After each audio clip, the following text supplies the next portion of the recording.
wandering around. I'm just going to like hit all the camera. I'm going to ignore this, like all my problems. Are you? And hope it goes away. Or depend on you guys to do it. To help me with it. Welcome back, adventurers. My name is Eli, the Game Master, and this is A Good Day to Die. Last we left off, the group were split up. We were still split up. Shane, I need you to calm down. Manzarek and Dr. Tone had just defeated the Bogards that were guarding the main entrance into the Frog-Human's lair.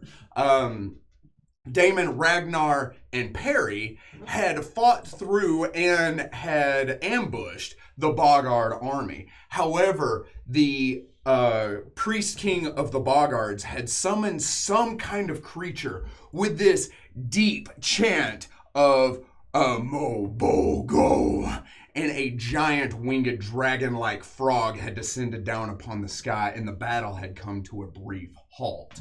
So we will go ahead and pick it up there, and we will start with Manzarek and Dr. Tone standing at the entrance with Bongwater and Moguera. So, you are standing there amongst the carnage that you have wrought. I had nothing to do with this. That you saw wrought. Yes? What? Who? What? We have to adjust? Well, they don't like each other, so...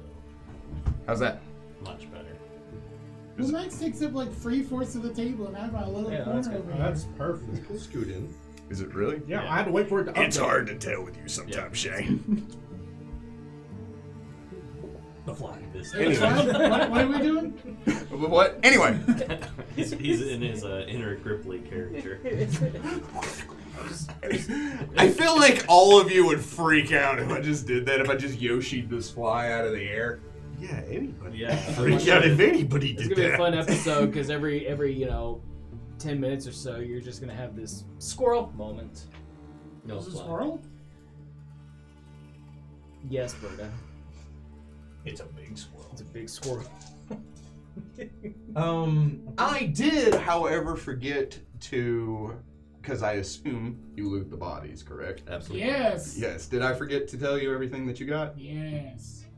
Guess we totally forgot to loot the bodies before.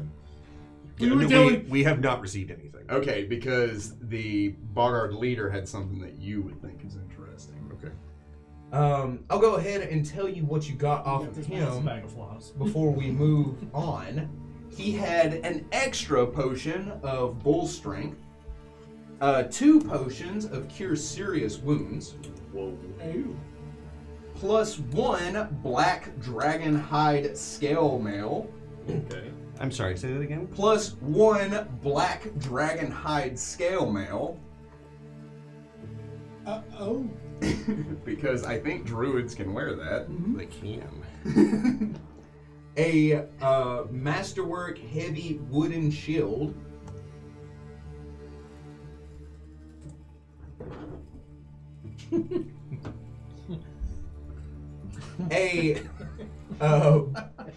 The plus 1 sword that I said he had. It deals 1d8. And 2 masterwork javelins and 282 gold pieces. Yeah, boy. I missed a couple things, but I can 2 masterwork javelins. And in fact, that's all you. 2 serious wounds. Yes. Okay. Perfect. Perfect. And that is the most useful thing. I will get the rest of the loot from the rest of those guys to you at the end of the session. Just remind me. Okay. But Bongwater rides on the back of Lily, trying to keep her from freaking out. As she kind of shifts and groans out, and he does that shh, and he kind of caresses the back of her feathered head with his tiny amphibious hand. He's like, shh, calm. As she begins to kind of like shift around and move, still kind of startled, and it's very clear she does not care for these Bogards. She took 2 arrowheads. Did it look like she had what we would call DR? Not in-game, but out-of-game. Did it look like she It looks like they hurt. Okay. Yeah. It didn't look like she just shrugged them off. Because you said she didn't care. I didn't know this was. She has such a big health pool. She didn't That care. one, yeah.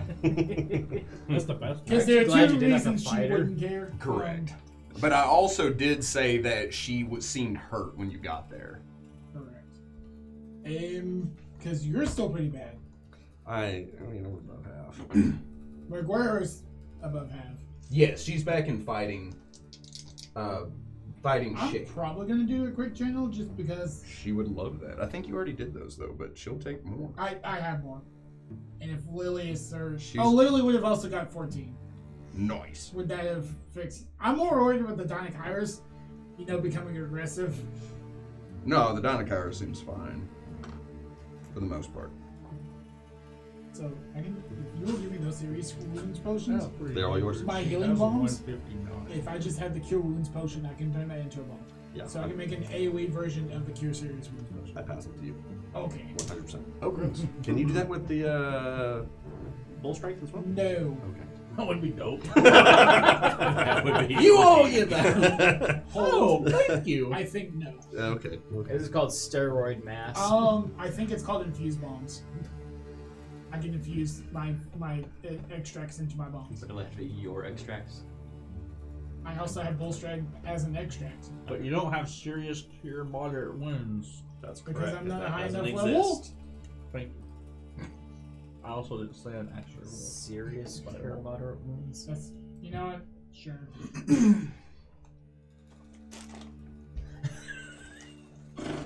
Seriously, cure those moderate ones. Mm-hmm. So anyways, Welcome back to mm-hmm. I do activate my eyes now that we have a moment. Is anyone below half? No. So I Check your eyes. yeah. What is the plan now? I look at Moguera and Bongwater. You have Lily. Leave and come back to this. Bongwater says, I'm kind of on that. He says, I'm on team, let's leave. I want to take Lily and go back to the swamp. Moguera looks up at him and then looks at you.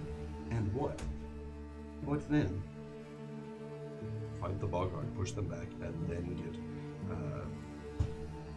Don't more. come at more. Yes, thank you. Back into protecting the border. She says, 4 of the major tribes have already fallen out of 6. Do you think that we alone can push the Bogards back? How are we going to get Kametamora to come in and fight with us? The same way I did last time. But this, she looks around, this is different. We have to know what's causing this so it doesn't happen again. I don't speak Grippli, so It's cold. oh thanks. Is it? Okay, I don't remember if it was said to us, or if it was said to them, or if it was said to both. But Bombrak is still alive, correct? That We don't know Bombrak is back. They see him. yes, but didn't the guy that I killed that his name? He mentioned Bombrak, and you said Bombrak is dead, and then he laughed. Okay, yeah, Yeah. okay. And what a Bombrak?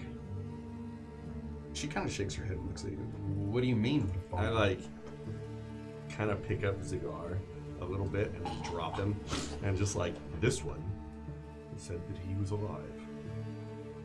I saw Bombrak get eaten, a Kametamora, along with my arm. I know the story, Mother. But we have to be cautious in these difficult times. Well, if Bombrak is alive, then that's even more reason to get Kametamora. But she only has the one. She only has the lip on. Are we strong enough to get a Metamora on our side? Not just to push it back, but to actually have it assist us. She says, Kametamora does as she pleases.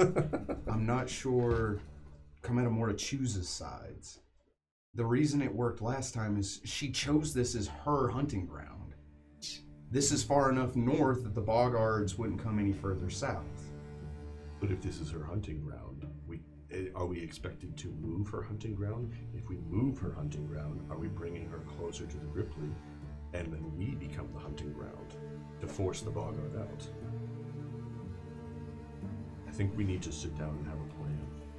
I have friends that can help us, but right now, we need to get back to them and help them. I don't know what's happening over there, of course, but... She says that's still a day's journey. They were camped outside of the Grippli village. Ours is in shambles, our people captured. We are here, we're so close, we can't just say we'll go and then come back. 2 days may be all the decisive matter. I realize some of what is happening in... After like 2 minutes of this conversation, I kind of give a tired look, drink my potion of comprehend languages so I can now understand Grippli.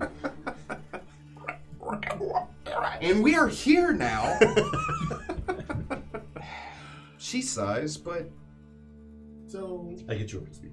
Cool. A couple of things. We know where your Grippli people are probably kept. Because I know she speaks common. Mm-hmm.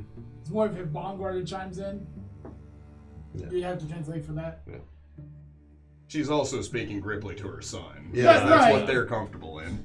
That's why I was just like, I wasn't responding until Right. I'm able to understand them. So, they're the same encampment that the other half of our party is currently facing is where the captured Grippli are. Who are you? She says. Oh, I've kept this one alive. This is one of my friends. He's good at his job. You've enlisted others to help us. In a roundabout way, yes. Yes. On my trip to Dremport to go find Darum, I ran into some complications and made friends along the way. And it seems that there is more happening in the world that will affect everyone, not just us, but every living thing, every blade of grass, every bird in the sky. And it is, I think, our responsibility to stop it. Well, not necessarily anyone here, but a young boy that travels with our group. And when I say young, I mean he's like at least 15 years older than I am. He's about 16 in his people's age. At least like 10 years older than I am. Yeah. Just... She says, is this part of your druid pilgrimage? This is... Is that why you want to leave so eagerly? Because you're not willing to do this? Don't mistake my desire to help the world with a desire to let the Grippli suffer. I have every desire to stay here. That's why I've become a druid, so I can protect the swamp. But I can't protect the swamp if there is no swamp to protect. She says, there will always be a swamp to protect.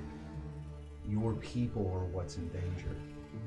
They may not be here when you solve whatever... Get it?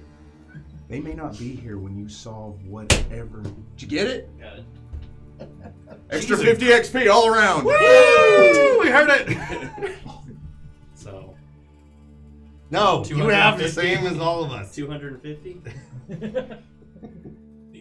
She says, the swamp will always be here. Your people may not. I will not be leaving anytime soon. Not until this Bogard invasion is dealt with. But I think there is a wiser way to go about doing it. I will follow you. I will do what you ask.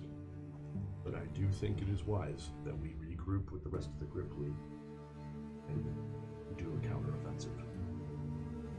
Try to push them back. And then we reestablish the border with Comet Amora.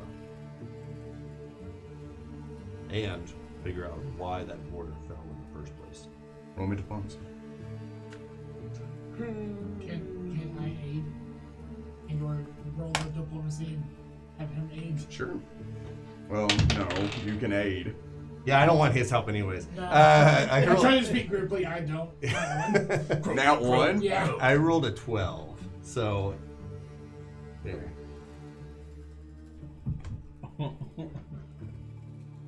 Zarek, you know I love you just as much as I do all of my children. You're as much part of this tribe to me as any of us. You were born of the swamp, and you are one of us. But this is the right thing to do. I have done it before, and I can do it again. I would love your help. You and your friend both. I couldn't have got this far without you. But if you must leave, I understand. How far into the cave can I see with my 120? You see, looking into the cave, it is dark for a ways, and you can see the black and white cavern that probably extends maybe 60 to 75 feet in, and then another light shines over it, and you see kind of like a natural ramp that leads up and into a daylight that exceeds the roof of the cavern. So it's like right there. Because all the other passageways led into kind of a dungeon crawl, but this one just goes right there. You know, like, skip it. How meta. Hear me out. And ask Megara, how far of a day's travel is it to the Kakarikikit She says on foot, it'd be a day. on the Donakairos? Bongwater kind of like, oh, we could cut that in half. 30 minutes to go in there. Scout the area. Half day's journey back to Kakarikikit. Help them out. Then we bring a Grippli army here to do this.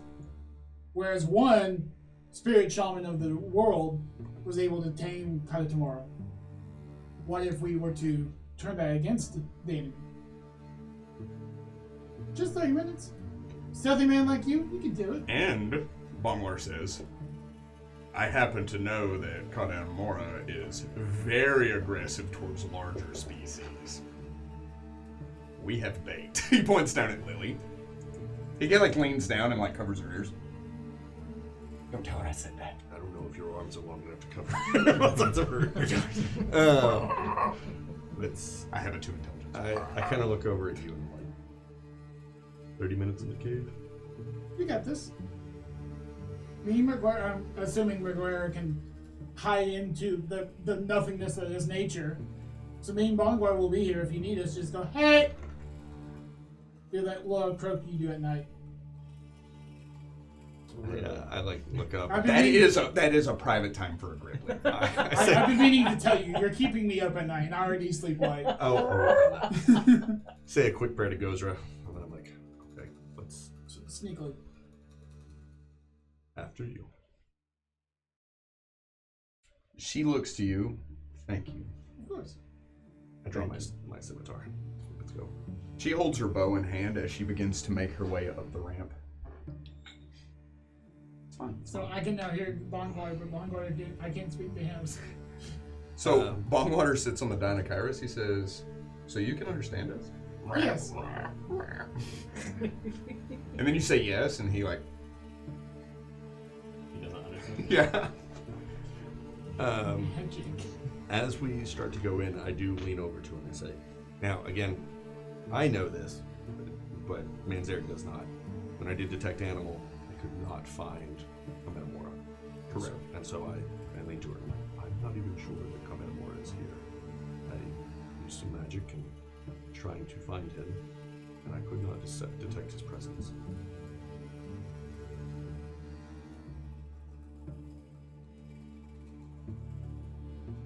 We will look. If she truly isn't here, then yes, we'll leave. Because I don't know what else to do. We will do this together. I'm gonna scout for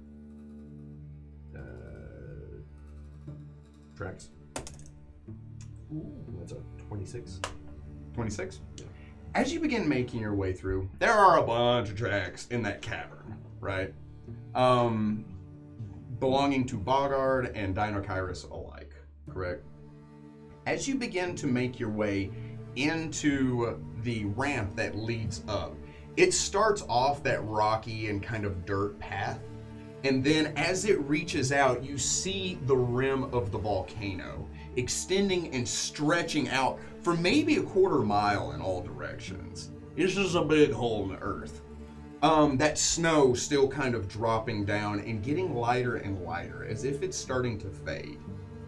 As you make your way up the ramp, it evens out into a small ridge that extends out to either side for probably 100 feet, and then narrows into a bottleneck, creating a natural land bridge that extends out for another 10, 15, 20, 25, 30, 35, 40, we'll say 40 feet, before wrapping out into another 35 feet rounded area.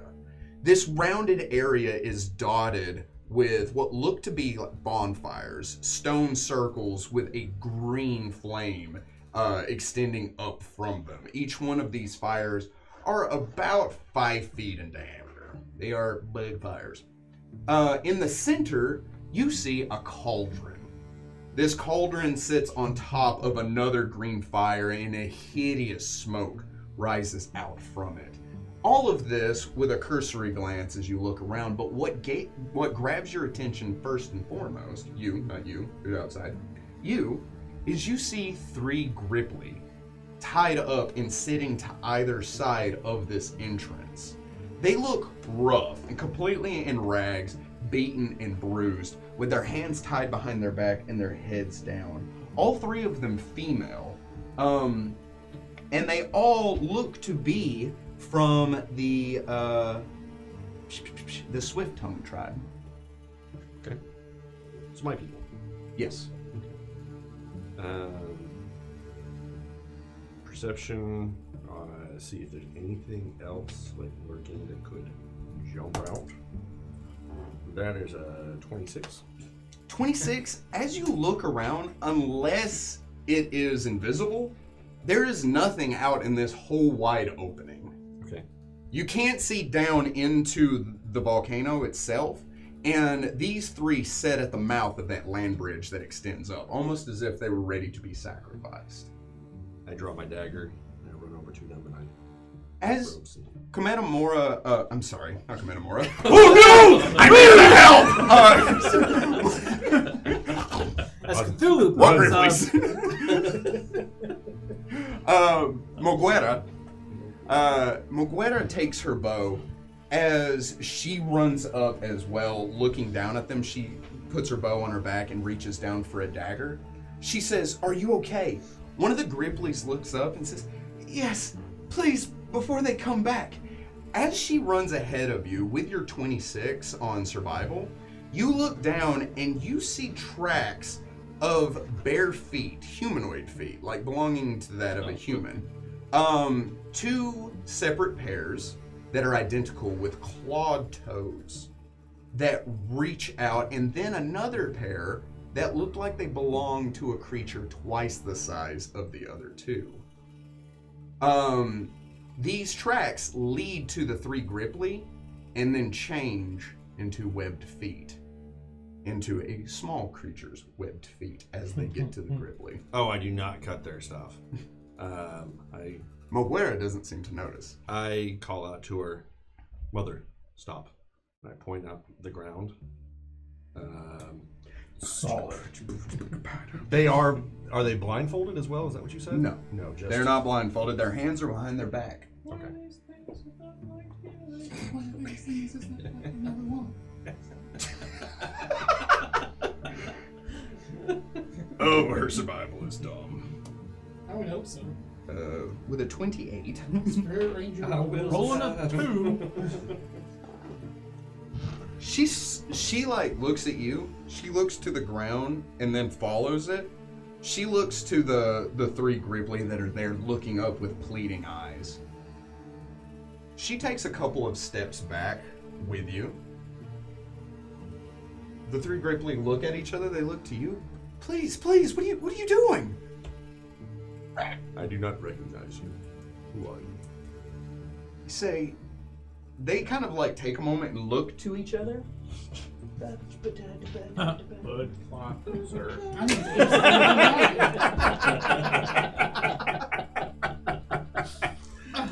Oh my gosh, that was fun. I know they're not millions, but still. What do you get on sense motive? Nat 20. Roll me a sense motive. Not 20, duh. Nat 20. Called it! What? It's still lower than a 26.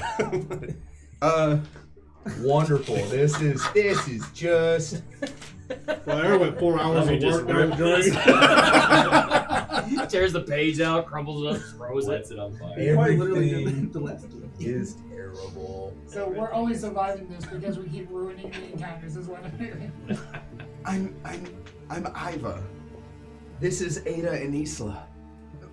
We're from the Swift Tongue tribe. First off, those are not Grippli names. Those aren't even close to being Grippli names. They sound far too common adjacent to be birthed of a Grippli tongue. Second off, no, you have no idea who these three are. Like, as Grippli, you recognize a tribe member, and they look like a strange amalgamation of what an outsider would perceive a Grippli from that tribe to look like. It's like, if somebody could shift their appearance and were clever, this is what they would look like. But to a Grippli, no, this is nonsense. Can I knowledge nature those tracks to see if I can recognize what they came from? Do you have Dungeoneering? No. Does Moguera have Dungeoneering? Surely I didn't give her that. Why did I give her that?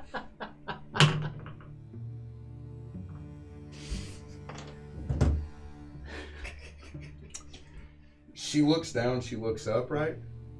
She looks at you. She says, those are Dinochirus. I recognize those tracks anywhere. Small, albeit. Disguise Osiris. Those are Deceivosauruses. I will take your word for it. Everyone's 1,000 Dinochirus becoming the Ceosaurus. How close are they to the edges? Well, Shut the door. if I had to put an exact, Oh! Map to it. I had to put an exact map to it. You, Reato, and tu madre están aquí. Yeah, I'm gonna use red tokens for no real reason. that's fine. Oh, okay. This is the first thing you touched. So right on the edge. Oh yeah. Okay. I sheathe my dagger, point my scimitar at the closest one. Tell me who you are right now, or we'll have my raptor push you into the lava. They look off the side. They look at you. There's no lava. Push you off the cliff. Oh. You're going to threaten me? I want the truth, the whole truth, and nothing but the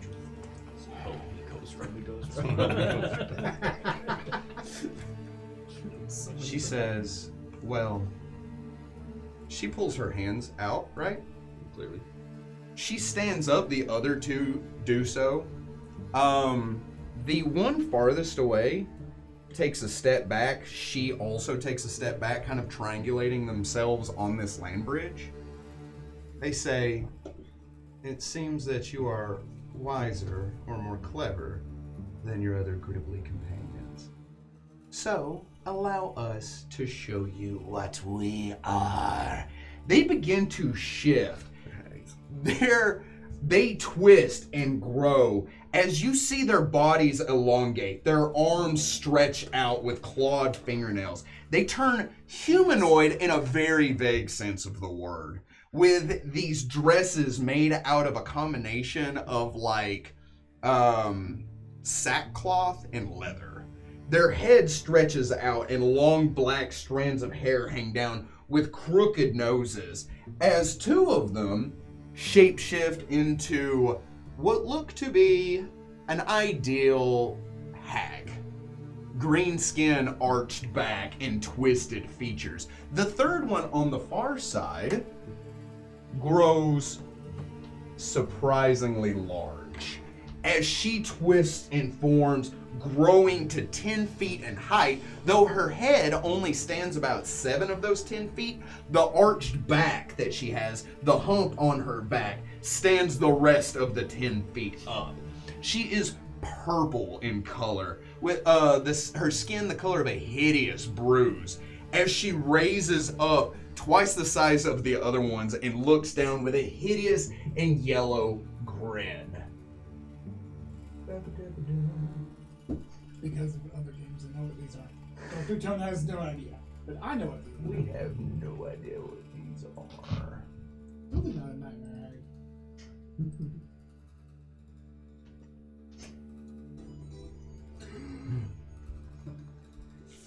Sounds like battle music.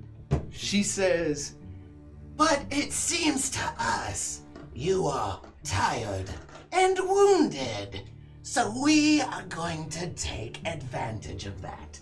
Me and my sisters will dine on frog tonight, and I will need everyone involved to roll for initiative." He's learned.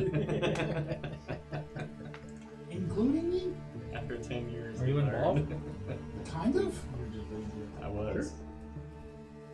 What source thing tells you don't roll? Roll, buddy. Haha! Roll that 20. No. Half net. Well, I don't know what half of that is. I don't know what half of 20 is. At. I put Moguera as Moji. The notorious MOG.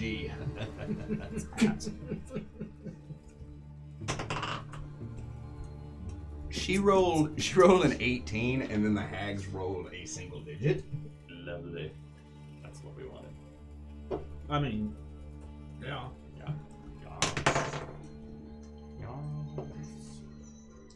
Yas, queen. Gross. And Zarek. 27. But that's got. Gross. Are you croaking me? Okay. So, battle begins. Top of the initiative. And Zarek. Okay. I'm gonna take a 5-foot step back. Rivet. I'm gonna do a handle animal on Rayado to go get Dr. Tone. Okay.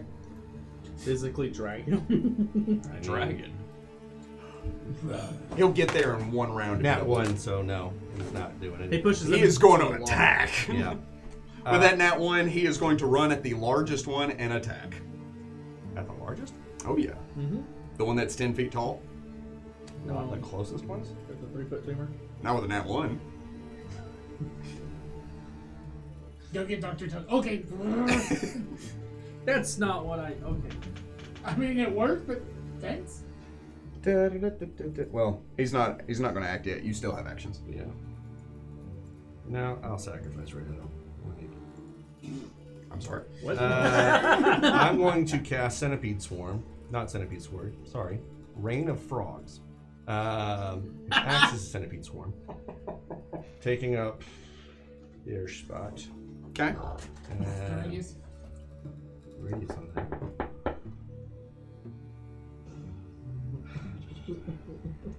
The big white circles on the map are light reflections, not characters. Just for heads uppies.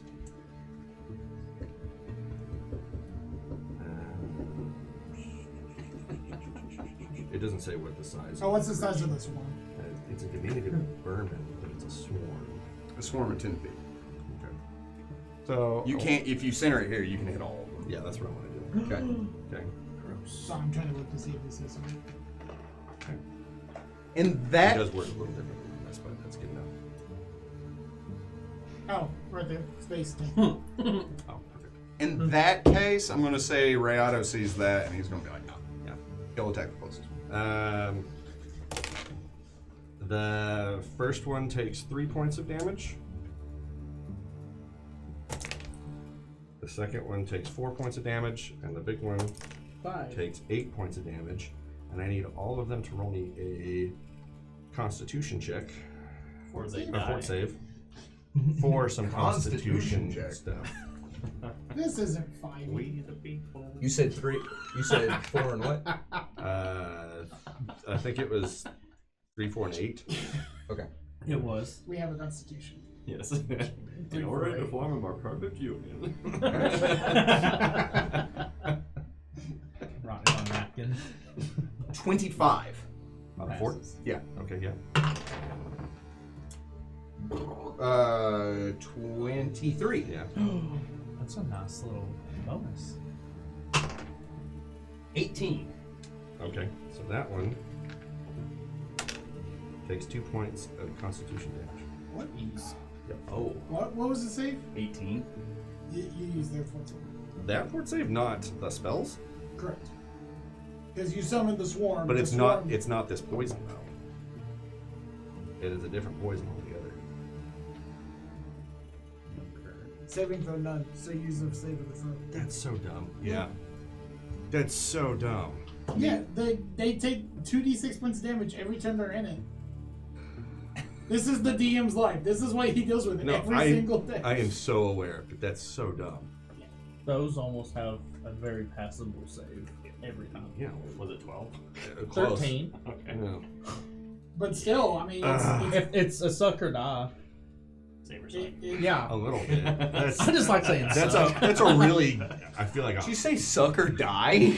Double spell. Yeah. Whoa! Which option That's do you a take? Definitely the That die. makes me I feel I just came back into I mean, frame. they have Like, to make it every single did time. you right? just Yeah, they'll have to make it every turn. So making him roll more dice is not a bad option.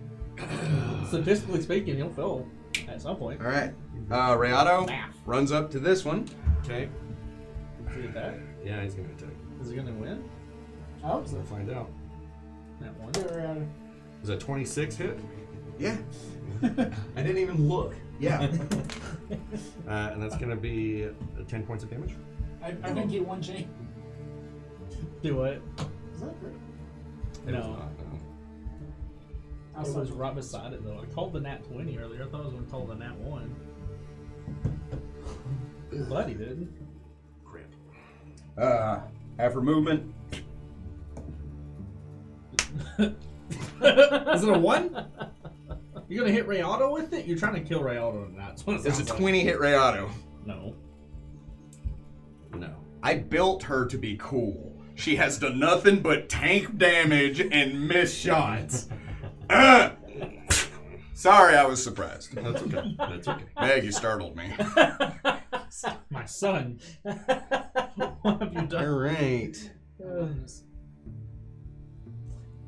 How far away am I from Yeah, this? how far is he? Close enough to hear it. Okay. Have Rayado roll a second attack.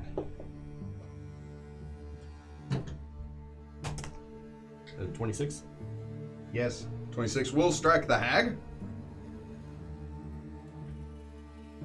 That was fine. And that's gonna be 7 points of damage. Okay.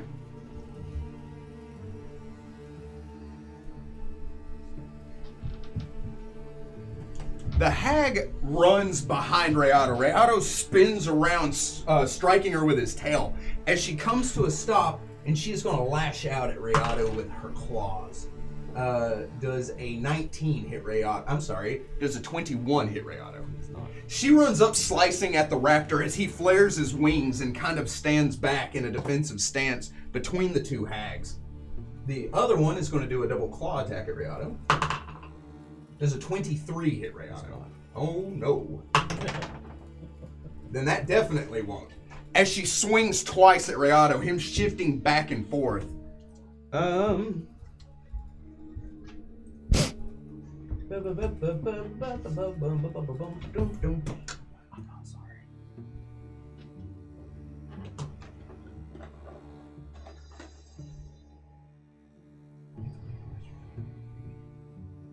Does Rayado have combat reflexes? No. It is not.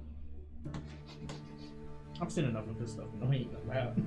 The larger one walks through the swarm as she walks up to Rayado.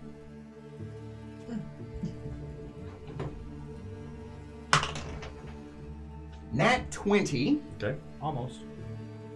So, what is Rayado's CMD? Oh. 20. 20?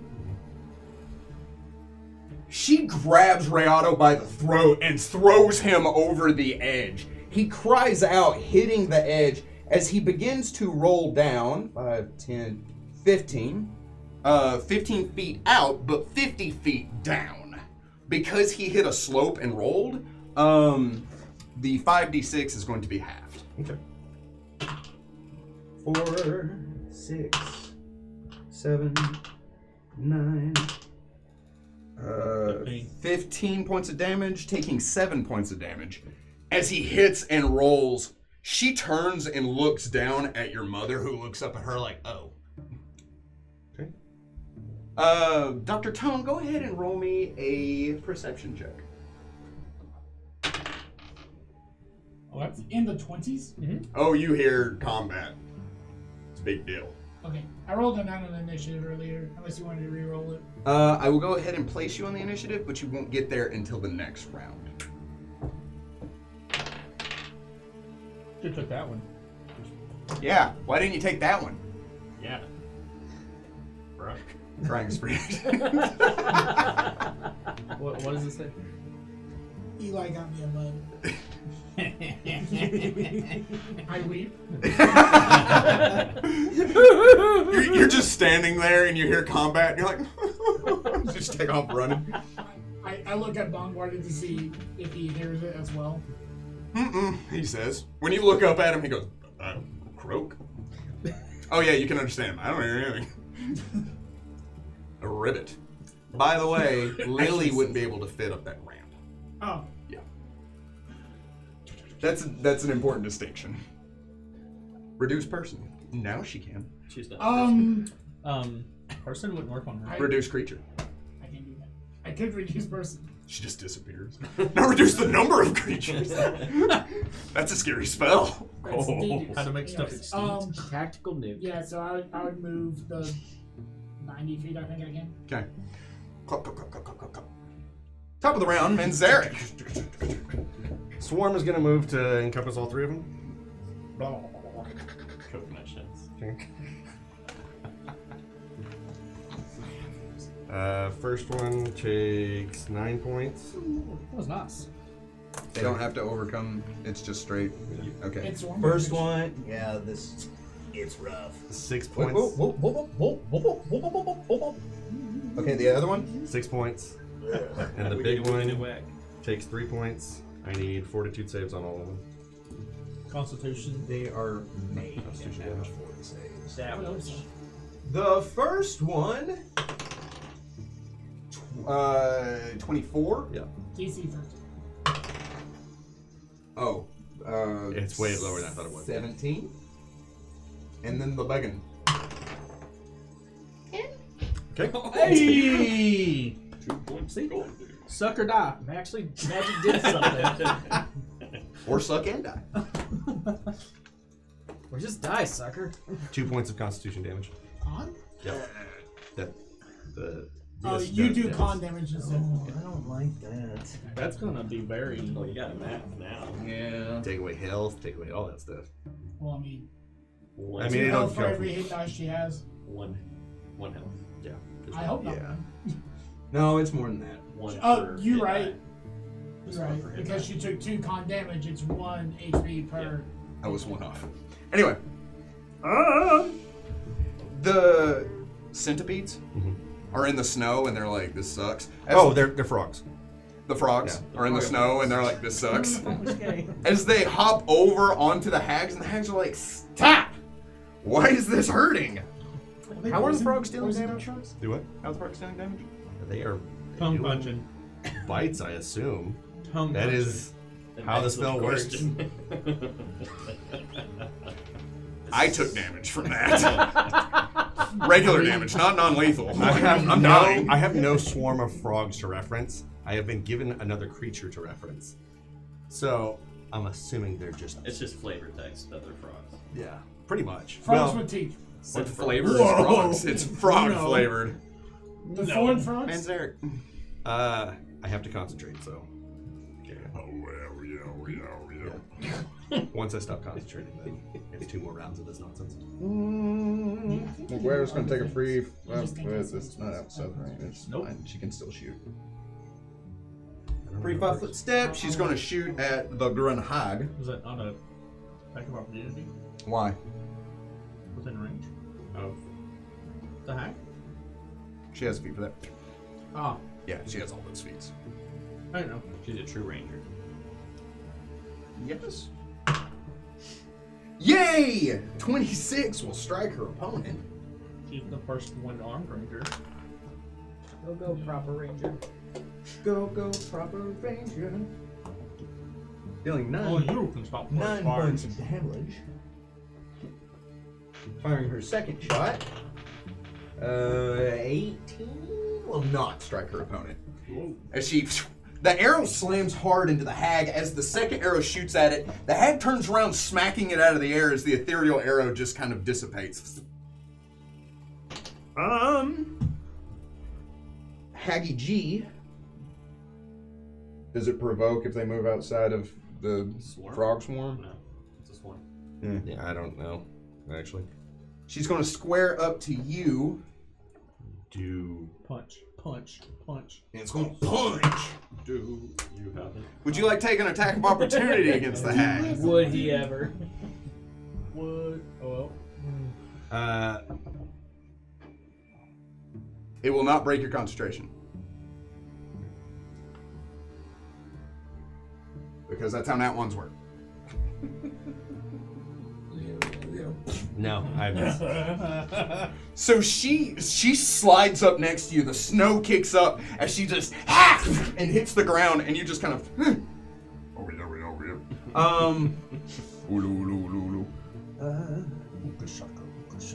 I can't stop. Anyway, that's all you get. This one, The second one. the other hag. and another one. Moves through a threatened square. Yes. She can't hit the broadside of the barn anyways. She's not a barn. Third one. Would you like to take the attack of opportunity? Sure. This is not. If that will break the concentration, this will break the concentration. I don't actually know if it does. I'm still trying to figure that out. I'm also trying to figure out the swarm if they are take attacks of opportunity. Does a 19 hit you? No. As she flanks you with her sister swinging out at you, the large one, Big McLarge, huge. Big McLord. Swarms do not threaten creatures and do not make attacks of opportunity. Spells that take 1 round to cast as a 4-round action. It comes into effect just before the beginning of your turn. In the round after you begin casting the spell, then you act normally after the spell is complete. Okay. But if you ever take damage or do anything that would normally cause you to do a concentration check while casting spells, you have to make a concentration check. So I can still do anything that I want. Yeah, you can act normally, Okay. but You can still With conditions. Does a 31 hit you? Yeah, of course. And then with the You rolled a 20. concentration. You take 12 points of damage. Okay. Concentration check. Roll it. I was just looking at it. Is it 10? Uh-huh. 10 So plus I've the got level of I've spell got plus weird damage stuff dealt? for my concentration check. I already have it written down. It's 10 plus the damage dealt plus the spell level. Okay. It's the DC. Are we technically in the swamp? I'm going to say the terrain has changed. Okay, cool. Then that's important. That doesn't give him the 11 So pluses. 10, 22, what level spell was it? Yeah, So 2. it's a third level spell. Yeah. You So good, dog? DC 20. 27. No. Yeah, it passes. Okay. No, the main She takes a free 5-foot step as she lurches down and sinks her teeth into your shoulder. one. Oh. Does an 18 hit you? It does not. Wait, yes. Does a 21 hit you? It does not. Okay. After she bites into you, you cry out as she reaches to kind of grab you, and you swing with your scimitar, knocking both of her hands away as she stumbles back, growling. Dr. Tone, you enter into the area. There you is. Where would you like to be? You can be anywhere. You have to come in through here, though. So that's the end of the giant, like, open area. Yes. Okay. This will be your movement getting in here, but then you can take an action. Put me on the far side towards me. So keep going. Yeah. You have to be in this. Okay. Yeah. So you're going to have to pass through one of these green hags or move here. Can I throw a bomb before I get there? Or can I not see them? Yeah, you can throw a bomb. Okay. I'm going to throw a bomb specifically at the bigger hag. Okay. So I'm sort of just back. And suddenly over your head, a bomb just like will nail her in the side. Also, I realized something. She gets a reflex save? No, I roll with strength because thrown weapons are strength based, not dex based. I've been doing my dex bonus. That's why I have a special value. There's a few ways to fix that, but She rolls no save. I'm rolling a ranged touch attack. Touch me. They get saves if okay. Like you could probably touch her. 20. Yeah. So she's gonna take full damage. Delicious. And the two hags around her can make reflex for half. I have precise bombing, so Manzera and Maguire don't need to make saves. Ooh, 8 fire damage. See me play. Fire, you say? Fire, I say. Fire. It's coming with a bang. I appreciate that. No questions, just, oh, someone's attacking my little green friend. I may hit the big one. Well, as I've described them, you'd be like, that looks like it needs to die. Yeah. It's a monster. I don't know. DC 15. 16. Okay. Nat 22. That's 22. That's crazy. No, that one does not save. So, I'm sorry. So, the big one will take 11 points of damage. I never actually said the damage. The 11 fire. It's 8, but I had my intelligence. The other two take 5. Sorry. The other two will take 5, half to 3. But then, I guess 1.5. So, as the hags surround you, you see this bomb fly in. As the large purple one tanks it in the face, it explodes out, and she just kind of like waves her hand, seemingly unbothered by it. It looked like it hurt, not a lot. The other two hags don't seem to enjoy being on fire as much. As they scream out, Dr. Tone, you are in the initiative. I am placing. Where would you like to be placed? Put me behind Mosaic. I'd be 10 feet. I'm 10 feet behind Mosaic. That's why you put me there. You have no map past that point, do you?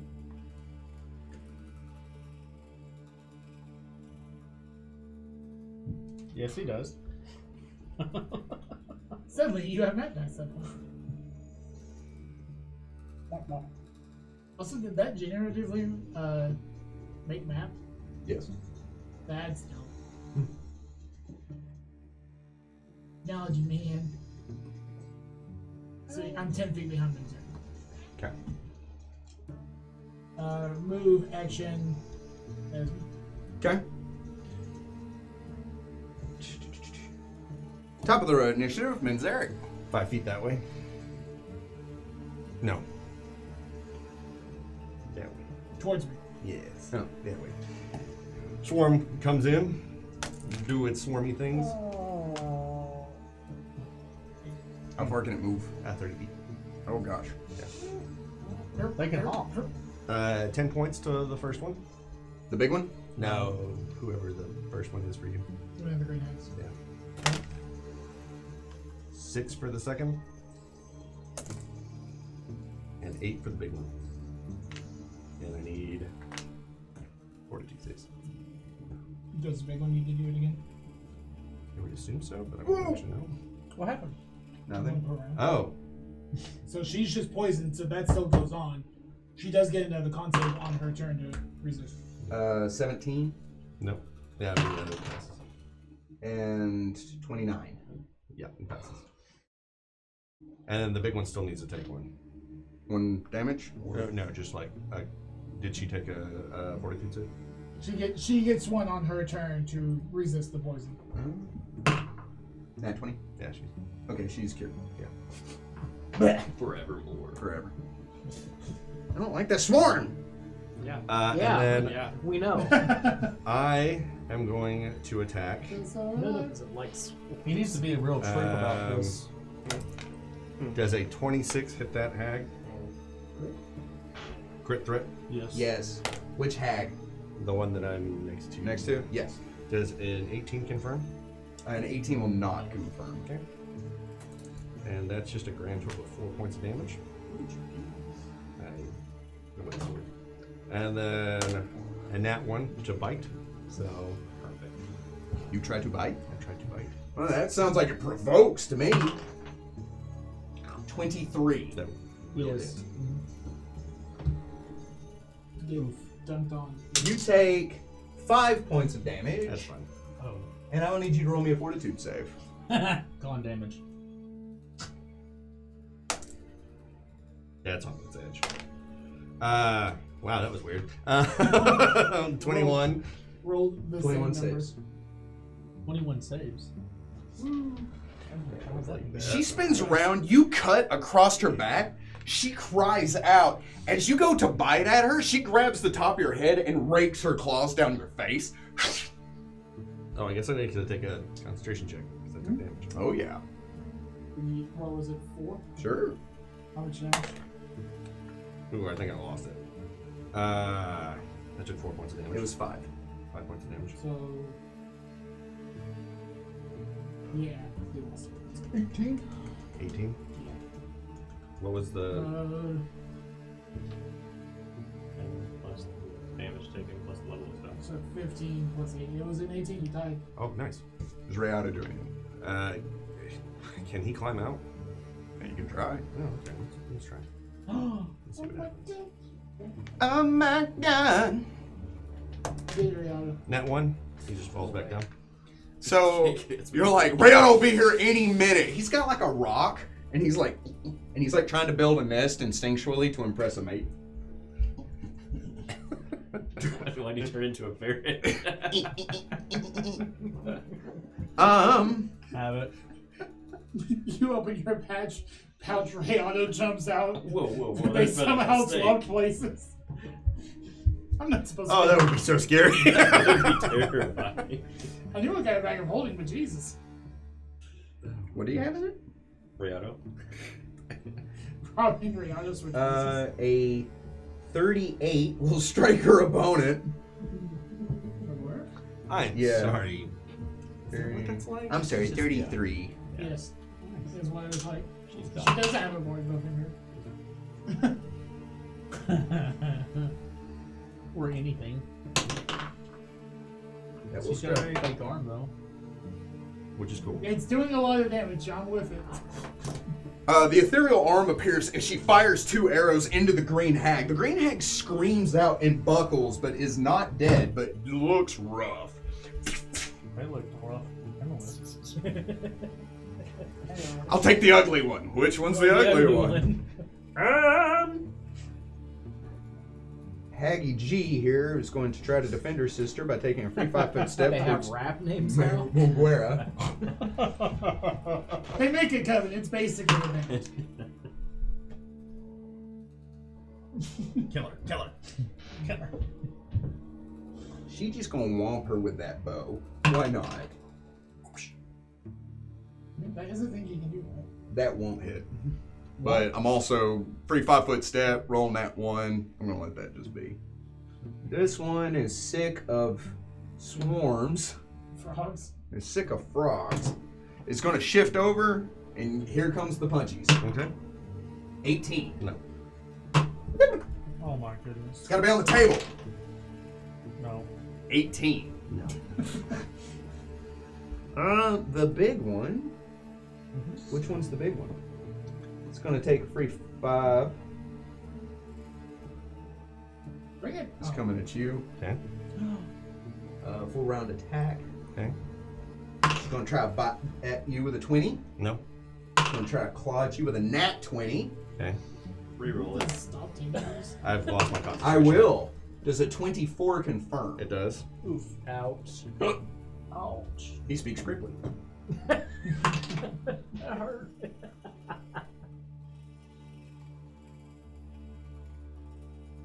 You take 24 points of damage.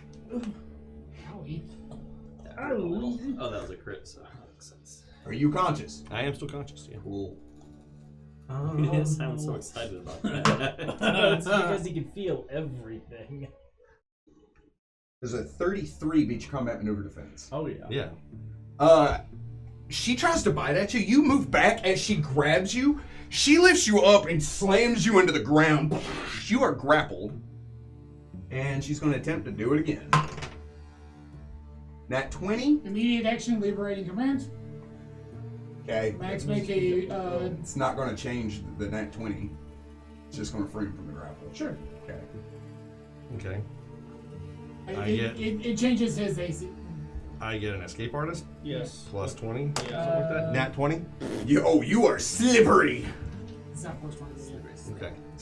So she comes back up and she's like, and then tries to slam back down. Since I got a nat 20, can we just cancel those out? The 2 nat 20s? Yeah. She got 2 nat 20. He also rolled. Yeah, but I already took the damage from one of those nat 20s. Yeah. Yeah. But now you're out of the grapple.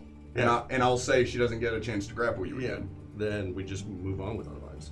She's hitting you. She's gonna hit She's you. smacking you across the Yeah. face. She gets 2 attacks. She's hitting you.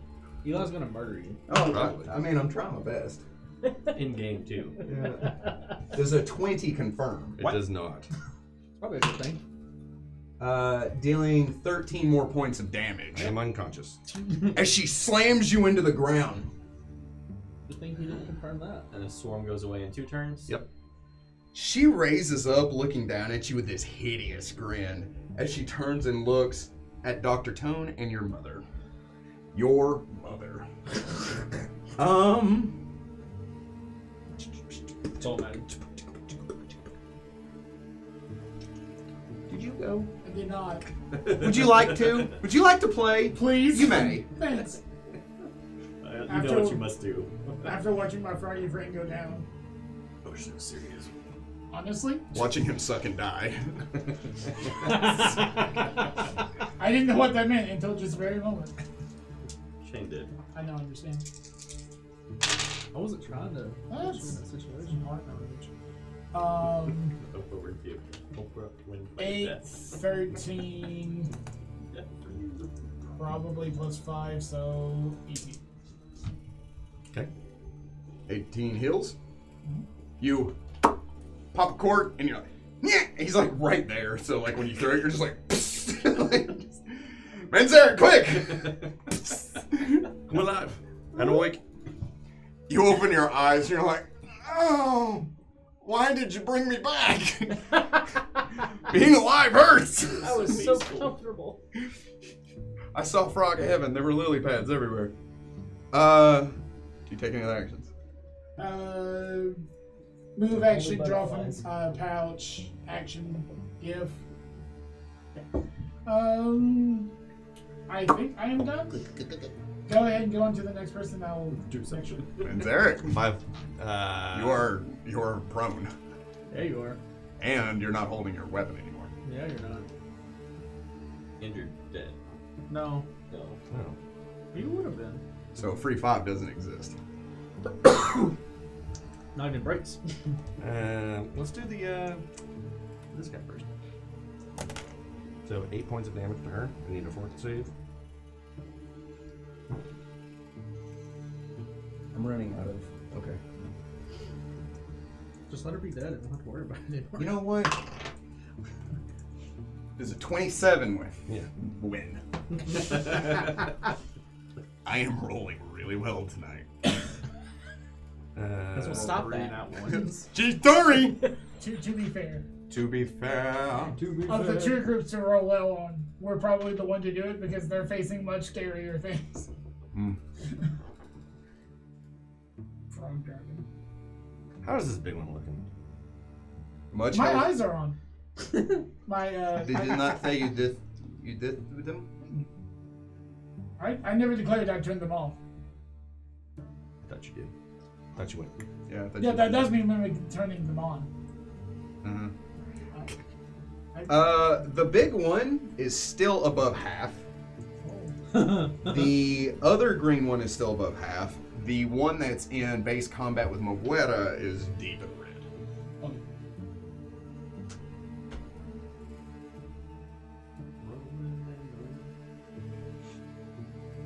I guess I'm gonna provoke them both. Stand up and That's a good idea. get out of there. You go right back down. Does a 21 hit? No.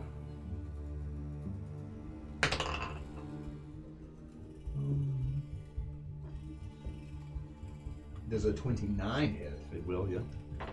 Hopefully that's from the green one. No. Dealing 9 points of damage. Okay, I'm still alive. And does a 30 grapple you? 23. On a provoke? Well, claw attack plus grab. Okay, well, yeah. So you stand up, one of the green hags swings at you as you stumble, and the large purple one grabs you and forces you down into the ground. She tilts her head looking down at you as she says, "How many times do I have to kill you?" At least one more. Technically hasn't done it yet. Do you take any action? Well, that's have to be it. Okay. Rayado trying to climb out with a 23. I don't know, like a million. I don't know. 23? Mm-hmm. Yes, that will succeed. He can move 10 feet up. Mm-hmm. Almost there. Just 5 more turns. 50 feet? Yeah, it's 50 feet that he fell. Why? I zoned out. You know, 15 now, 50 down. 80. Oh! I Fitty. forgot she had that. I hope Moguera feels bad for killing him. She's got like 1,000 other sons, I'm sure. That's true. You can come back as one of your reincarnated brothers. I would not. I'd come back as a Bogard. Oh, dang. I'm switching sides. Are you? Oh, yeah, I 100%. don't know. Hey, the last time that happened, we got led into a trap that killed us all. Do it, do it, do it. Do it. That's fine. Do it. The Amos you're currently trying to talk to is unavailable at the moment. You will please leave your name, number, and message after the beep. She pulls back. You see 2 arrows form as she fires both simultaneously.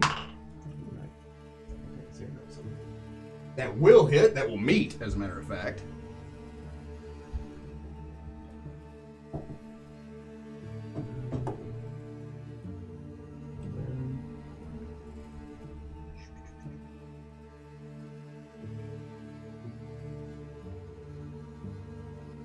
I'm sorry.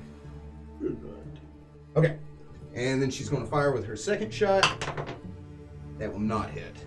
As she hits the hag that has you, both arrows slam into her as the hag reaches up with her good hand and smacks the other arrow out of the air. Where is... She took a free 5-foot step before she did that. This hag is going to continue chasing her. Oh no. That will hit. Uh-oh. Max, I don't know if I can keep you up. That's fine. Is it? Yeah. I'm close Just enough. tie a rope to him It's and gonna have to be. put it over something and just hold it so he stays up. Put it on my neck. Throw me off. Like, oh, he's still alive! Just weekend of Bernie's. Turned into a marionette. That will not hit. There you go, that's what I was trying to figure out. Not you. So The green hag runs up, slicing her mother across the chest. That hag seems like she's got this all under control. She's going to move over to attack Dr. Tone. Uh-oh. Do you have your scimitar in hand? You said I dropped it. Mm-hmm. You didn't pick it up? No. Okay. I mean, I'm on the ground again anyway, so. Yeah. Well, you're not unconscious, though. Yeah. You stood up. You just provoked. Now you're grappled. Okay, then I guess I would have grabbed it, but. Okay. You want to take the stack of opportunity? Sure. It's -2 if grappled. Yeah. It's more than that, but yeah. -4. Well, Does a 16 hit you? 26. Does a 21 hit you? Are you sure it does? Go ahead and roll damage. Yes. It was close. It was very close. Taking 6 points of damage. I need a fortitude save. How fucking is this a poison? No. Yeah. You're good. Unless Yeah. you have a lot of negatives. No. She runs up to you, swinging at you as you stumble back. She grabs you by the shoulder and claws across your back. The big purple one. Zip, yeah, yeah.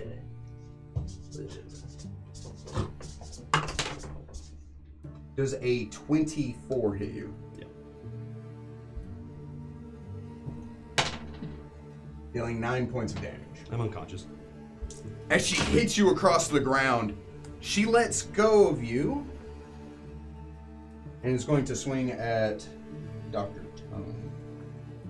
Infrared reach? I'm sorry? Infrared reach? Yes. 22? Yes? Dealing 8 points of damage.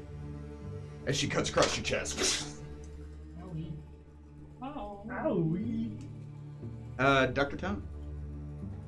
Life just got scary. Mm-hmm. Okay, cool. No. Oh, no. As a bonus action, Mm-hmm. I'm going to do my I forget the exact name of it, but it's my class's alchemist special ability. Where instead of mutagens, I get divine calling. So my gold tattoo is going to start glowing, and I treat myself as a 7th level cleric, the healing domain.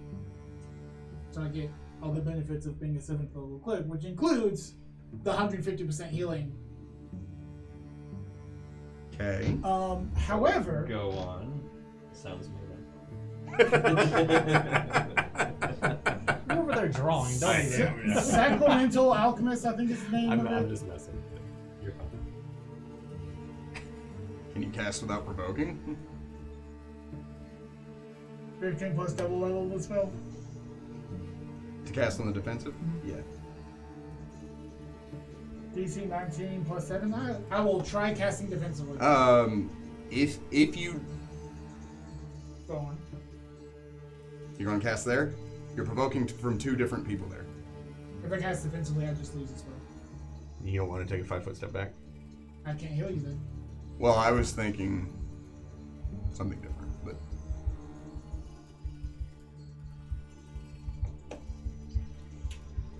What I will do, if I stood to where I'm diagonal, if I would be technically flanking Manzaric with the big one. mm-hmm. So I walk around her. it would provoke from both of them, but you wouldn't lose your spell. You wouldn't have to cast on the defensive. Send it. Okay. Also. The big one coming at you with a 17. No. Yay. The smaller one coming at you with a flat 20. No, we'll do. Okay. 14. You take 6 points of damage, and yes, I need a 4 save. 14 plus 7. No. 14 plus 8, so 22. You get. You're on the other side, and they do not have combat reflexes. Cool. So I have to cast this one. Yes. Alright, Max. I need you to stay alive, buddy. That's 9 plus 3, which is 12, plus 6, so you get another 18. Yay, I'm alive. And in Abyssal, I say, can you stop killing my friend?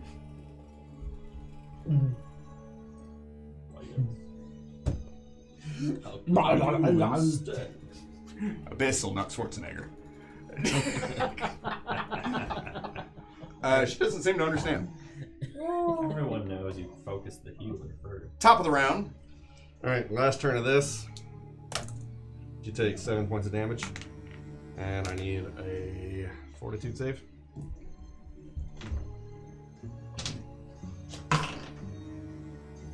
It felt wrong. 24. Yeah, that passes. Okay. Rayado is going to keep climbing with a 26. Next round, he should be able to get up there. And I will provoke by grabbing my You're sword. currently grappled. I'll say she let go when he went unconscious, because there's no reason to take the negatives of grappling a creature if it's not long. I also have already provoked them. Unless they have combat reflex. That is true. That is true. I grab my sword, stand up, and Look at my mom. move the 30 feet in that direction. And Fall into the lava. and my swarm is now gone.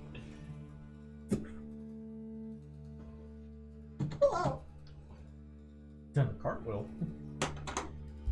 You taking other actions. That's gonna be it. I'm a loop.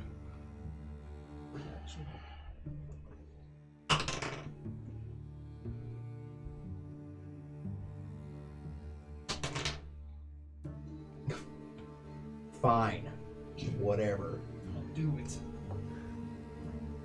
Moguera jumps back and fires another arrow. Just imagine she keeps like hopping backwards and firing arrows this entire time, kicking up snow as she does so. She hits the green hag in the throat, who grabs the ethereal arrow before it disappears, dropping to the ground, and is effectively out of combat for no real reason.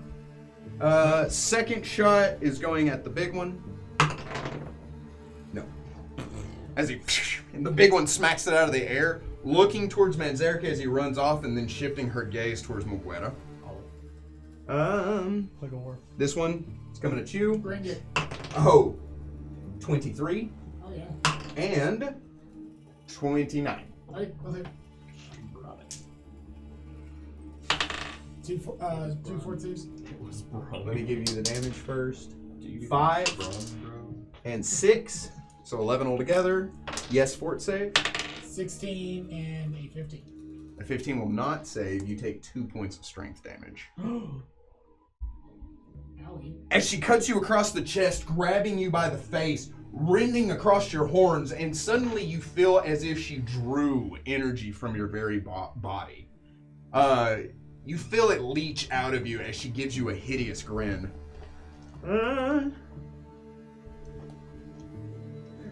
Dr. Tom.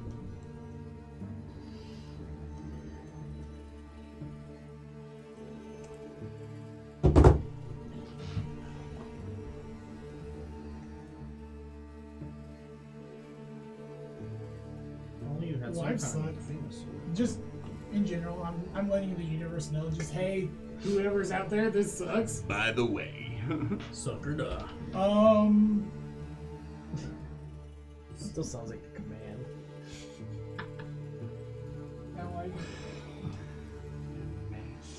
That's nice. Oh, I have that. The necklace? No, I have spontaneous healing. I can give myself a fast healing 5. Oh, do that thing. Oh yeah, I did. So she just sees like it's almost like hellfire gouts from the wound, and then my wounds start to heal up. Cool. That's a neat trick. Yeah. Awesome. I was trying to find out what Touch of Evil did. Can you do that when you're dead? I was like, can you please, for all that's good and unholy, stop. I'm going to touch her with a 1722. Yes. You reach out and touch Fate. And my Alchemist levels count as cleric levels, and so she is sickened. Oh. You stop. Breathing? That's what he said. Yep, that was it. That's the goal here. But wow. You know what you did. That's the -2 you just. Yeah. I got you. So black chain. Do you take any actions? No. You touch this this kind of dark miasma rolls over her as she goes. The big one charges Moguera. Doesn't even make it to her. 30 even. Ow. Also, she's good now. What? Changes her alignment? It doesn't. It makes her good for the purposes of evil descriptor spells. Okay. Dealing 13 points of damage. Involuntary righteousness. Just spells or like weapon damage too? So like some evil spells, Crap. you know how your smite spells where like if the target is evil, it gets like this, like you get this much extra damage. So it's like that, but for good. Yeah. Because I'm in. Reaching out, she cuts Maguire across the chest. Maguire jumps back, fires an arrow, and hits the hag in the eye as the hag turns, not seeming to enjoy that. Top of the round, Manzarek. Can you throw this on the board for me? Oh, yeah. I summon. It doesn't really matter anywhere, just as long as it's past. Not that far. Let's say 15 feet behind the big one. Yeah. Summon a leopard. Leopard. A leopard. Unclean, unclean. It will do a charge attack. Towards the big one? That's the big one. Okay. Pounce. What's your back? Does a 17 hit? Oh, no. Okay, didn't think so. That's gonna miss. And does a nat 20? Crit threat, roll to confirm. Does a 21 confirm? That will confirm a critical strike against the hag of undetermined origin. Doesn't matter if they're dead. Would the plural be haggis? That's gonna be 10 points of Hags? damage. Nice. How much? 10 points of damage. I saw your joke. I hated it. And then Rayado, his climb is an 18. That's high praise. That's half his movement to get out. Okay. So he still has half his movement to go somewhere. Oh. He's gonna go up to the big one. Can you make it? Since the leopard had pounce, Yeah. Rayo does not. That will move through the attack area of the hag. She is going to take that attack of opportunity. Okay. Give Rayado 2 good attacks. Cool. I'm rolling great tonight. So that's a nat 1. So I guess that just. Okay, just give me 1 attack then. Okay. They hug. They hug And the second one was almost a nat 20, Pretty bird. but it was a 2, so it's a 9. Pretty bird. Cool. The leopard jumps and bites the hag on the back of the neck. She screams, throwing the feline back as this bird comes out of nowhere, clawing at the hag. The hag grabs Rayado by the head, pushing him back, as she is now surrounded by enemies. Do you take any other actions? No, that's gonna have to be it. Moguera is going to continue her assault on the giant hag. 35. Hippity hop hop. A 23 will strike, Yay. dealing 6 points of damage. Yay. Oh my brother. That will not. Green hag coming at you. 20 even. You sure I don't have a diagram? 7 points of damage. I need a fort save. Are evil if you're always taller than the person that's attacking? I mean, Did you say evil? You did say. arguable? Arguable? I heard, are you evil? Yeah, that's what I heard. I said, are you evil if you're always taller than the person? It's like, That's why Amos I don't know, is so good. She does 2 less damage. You know what? That sentence makes sense. I'm sorry. No, it doesn't. Like 7 more points of damage for the second hit. Little It's a 30. Oh, yeah. And need a fort for that one. Probably. 26. Yeah, you good. As she claws at you twice, just sending you staggering backwards as she screams at you in not pleasedness. I'll speak up. Does fight get significantly easier whenever Rayado got back up and you kill one? Yeah. That's usually how things work. It's crazy. I'm not doing Dr. Tone? That wasn't me. I'm gonna have to provoke. Move me to where Ray Otto and Manzarek are 20 feet from me. So equidistant between Ray Otto and Manzarek.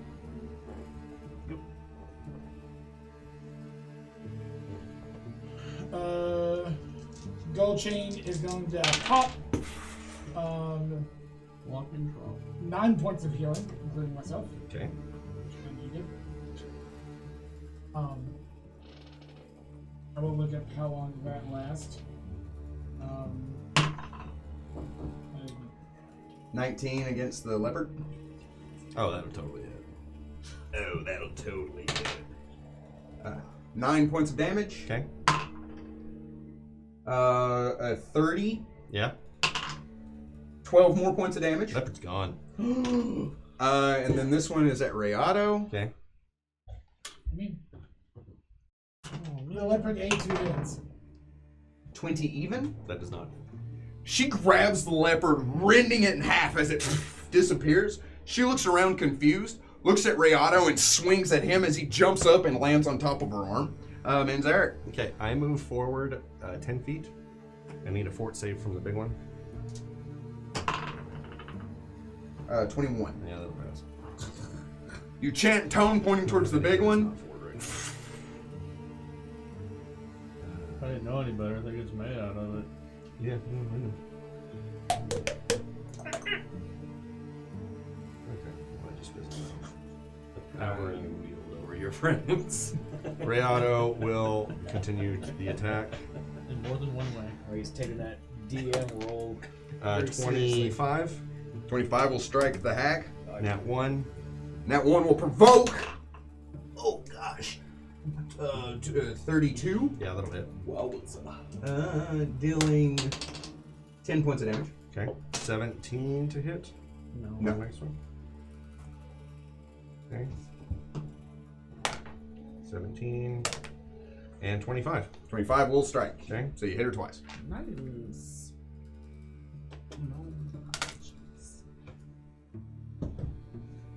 16 points alone. It's 20 o'clock.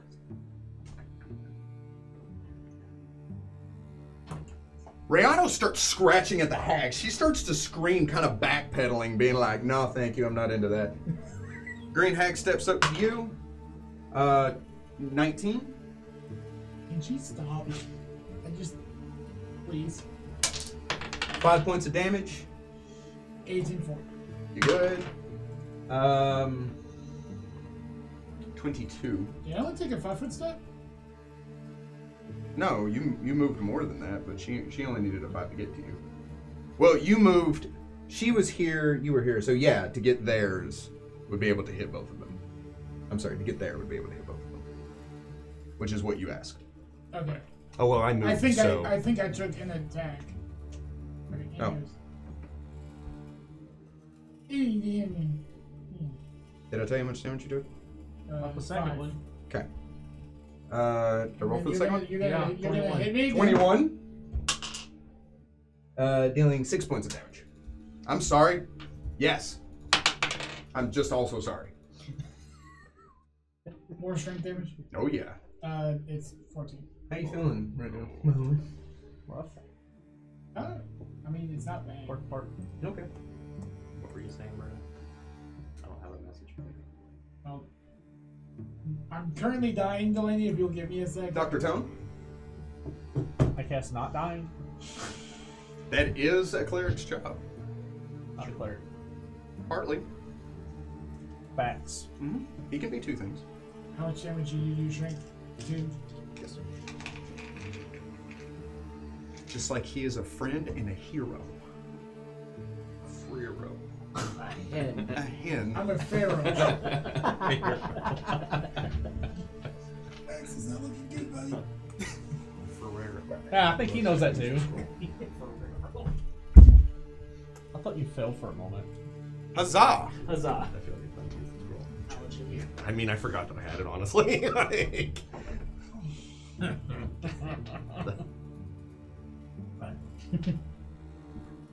Steal their soul.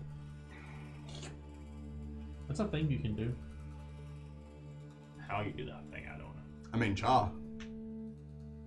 You can also just kind of snap your fingers and make spells in the middle of the air and just go away. Channeling. I felt the dice, which is the wrong part about 11, 16 points of healing to me, Megzerg, and Rihanna. Nice. 11. 16. 16. The hag Counting. turns on Riato.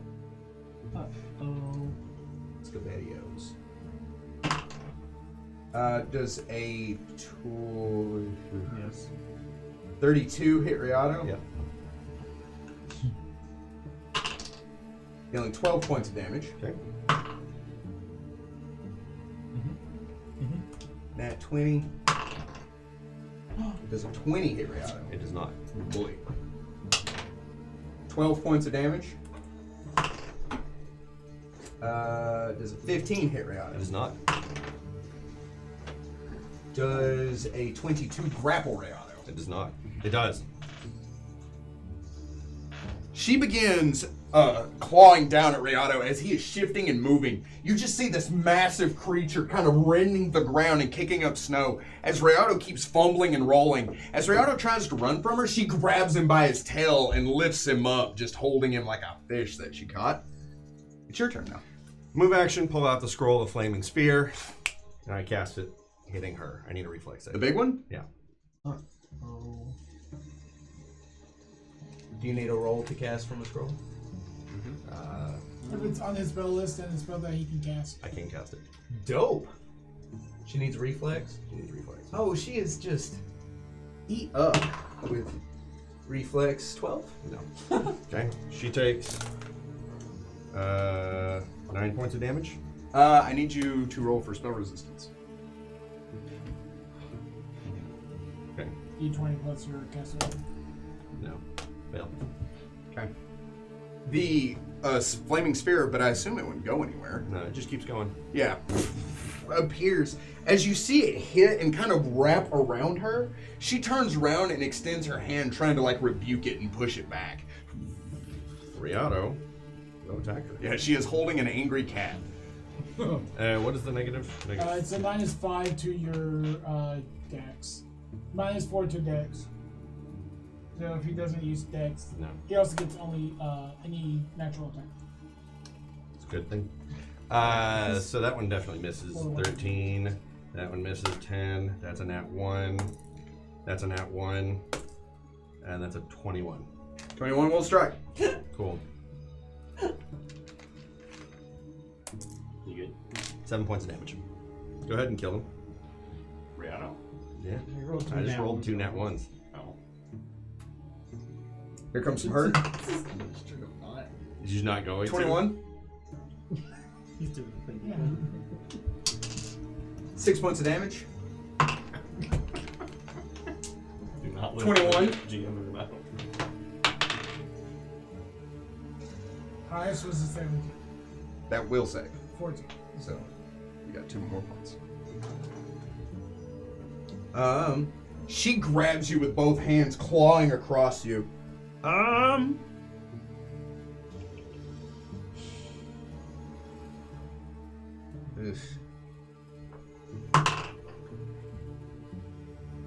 That will hit. I have 4 strength.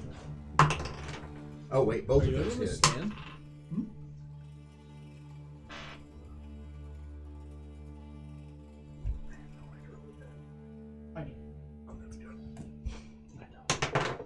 I mean, And that will not.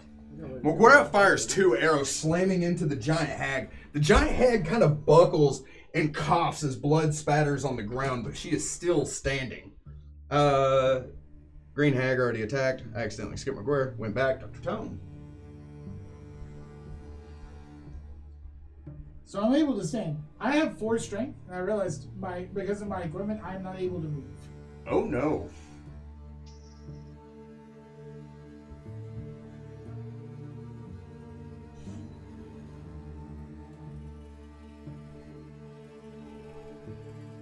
So, what am I gonna do? I tell you what I'm gonna do. I'm going to make a DC 20 heal check. Which is a 25. Delicious. Oh my gosh. I rolled a 0. It's a 4, take it. I don't know why that is everywhere. I heal 3 points of strength damage. Cool. How you can move, yeah. Yeah. I guess I'm gonna technically, hide behind Manzarek. I guess that technically would provoke. Yes. 19. Nice. 8 points of damage. Okay.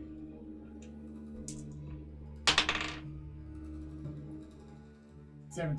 You good? I feel like his hit I was points saying about the the same as his heal. strength.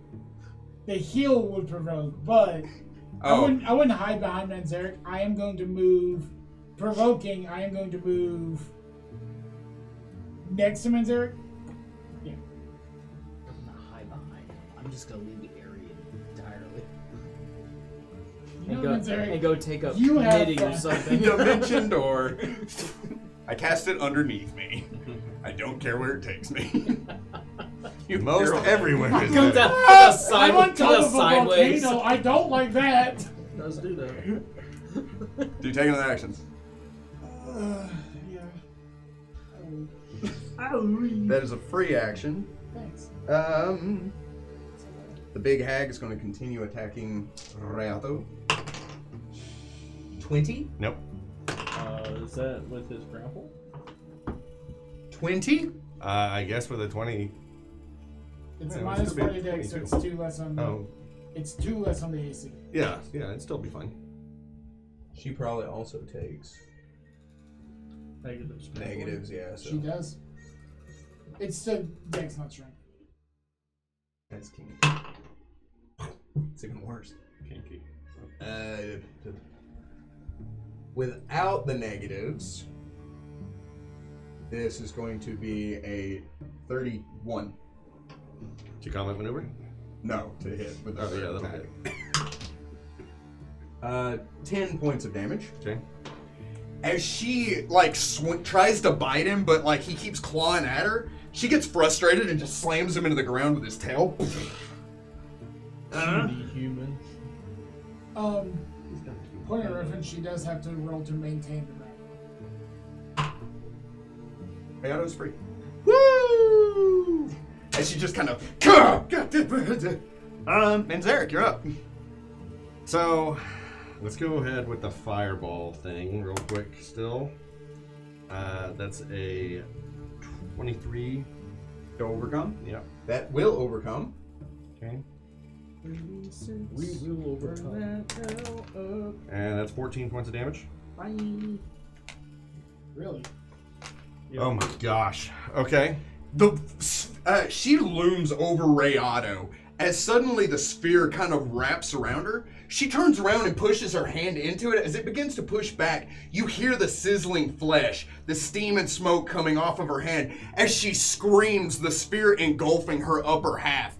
As she drops to her knees and a charred skeletal form drops down from the waist up.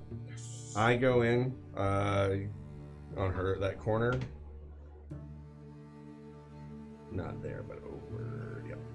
And I'm gonna swing. Yeah, swing. Is it 19? 19 will strike. Crit threat. That's true.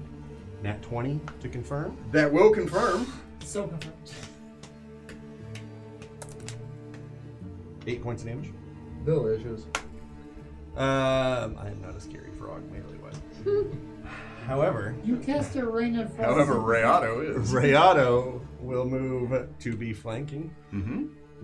He gets +2 to all these. Mm-hmm. Well, just one attack because. Yeah. All of that. He only moved 5 feet. He gets a 4 round. No, he moved 10. Did he? Yeah. 12 to hit. No. Yeah. And that's it. Alright.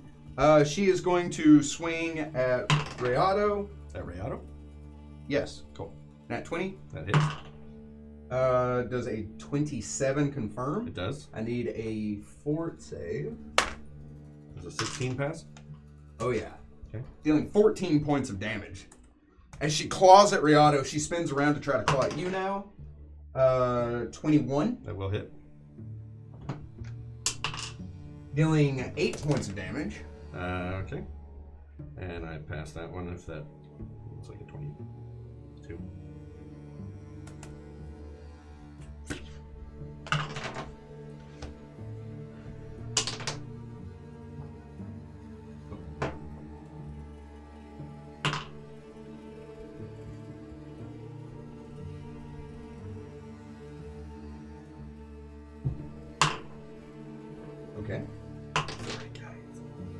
He did. Your Moguera draws back. 2 arrows appear as she fires them simultaneously into the hag's back, drawing back and firing another one, hitting the hag. The hag screams out and staggers, but is still standing. Dr. Tone. Kill it. I have to be within 5 feet of her. I can't throw that far anymore.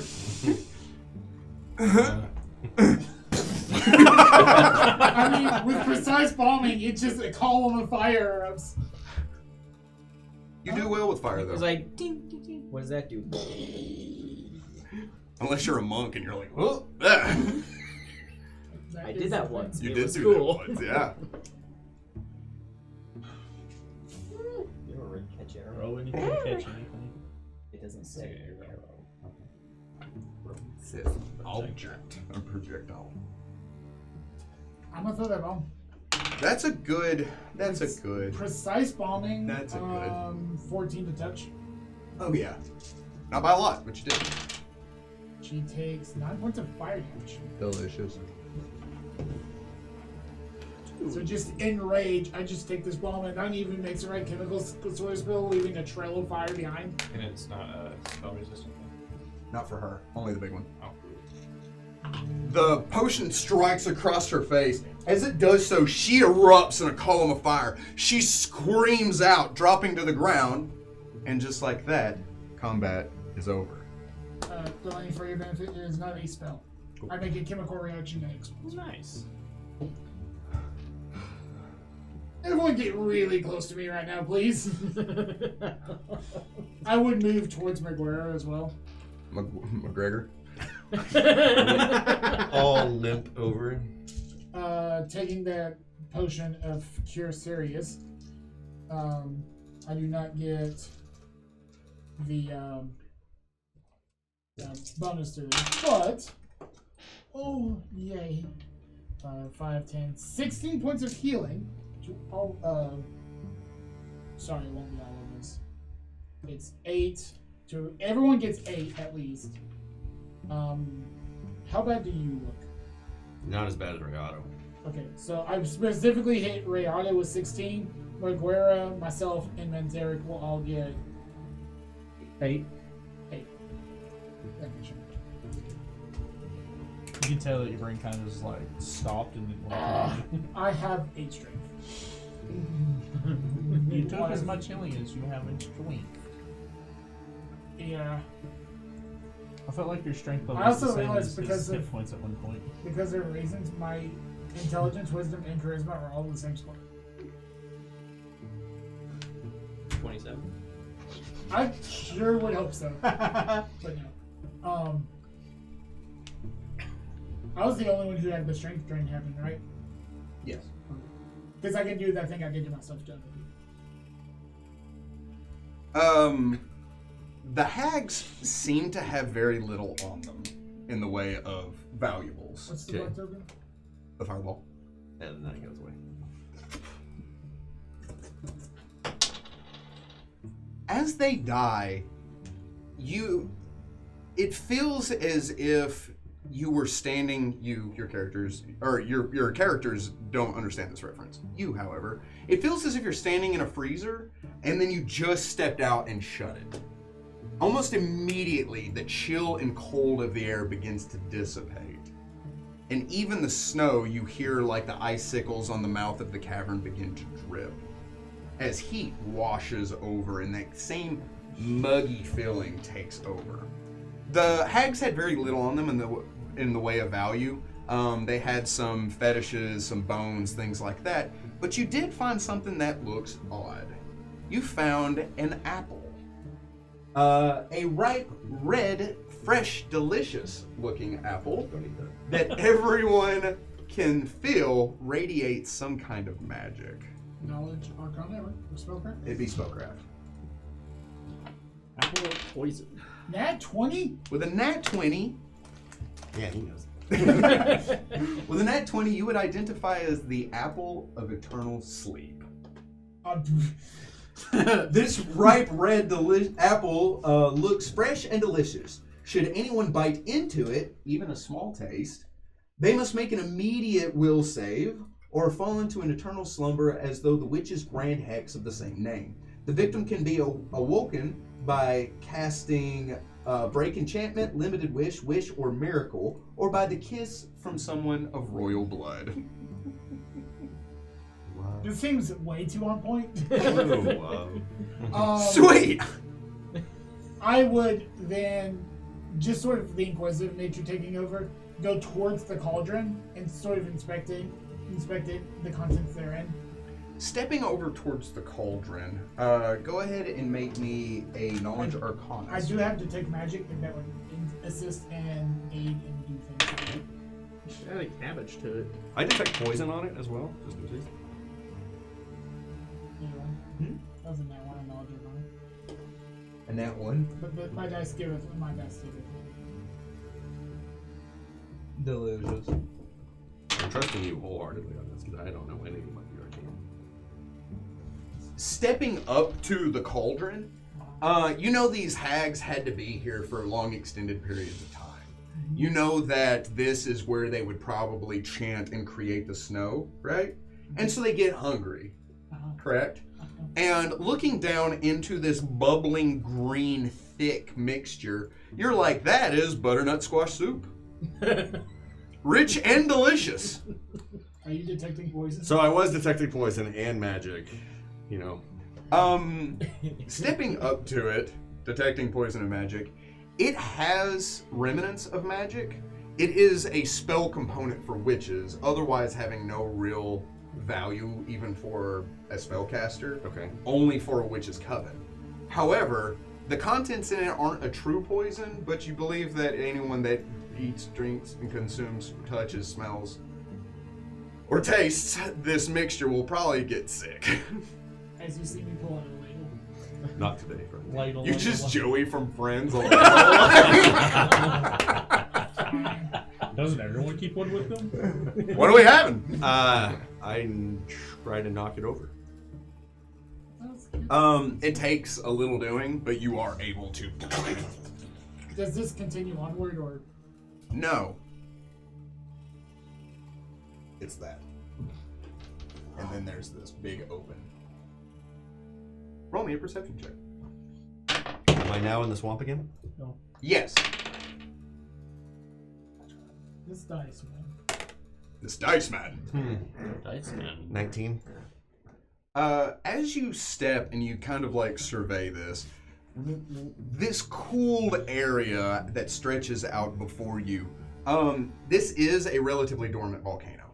There is some geothermic vents and the area stays heated, and as the chill begins to wane, the residual heat from the ground begins to immediately melt this snow. But looking out over this, even with a 19, you see something out in the flat field. It is the only thing that's sticking up. It's about 3 to 4 feet out of the ground. It's thick at the base, narrows a bit, and then bulbs out into 3 separate areas. You've seen it before. This is the eye stalk of the froggy emo, as if it is buried in the mud. I got a 27 perception. Does that- You see it. And with dark vision 120, does that help at all? It's light. Okay. What more do you want, man? We need.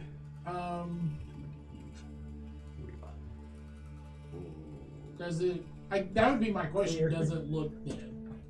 Roll me a heal check. You're taking mad negatives from that distance. Sure. I will also roll that here.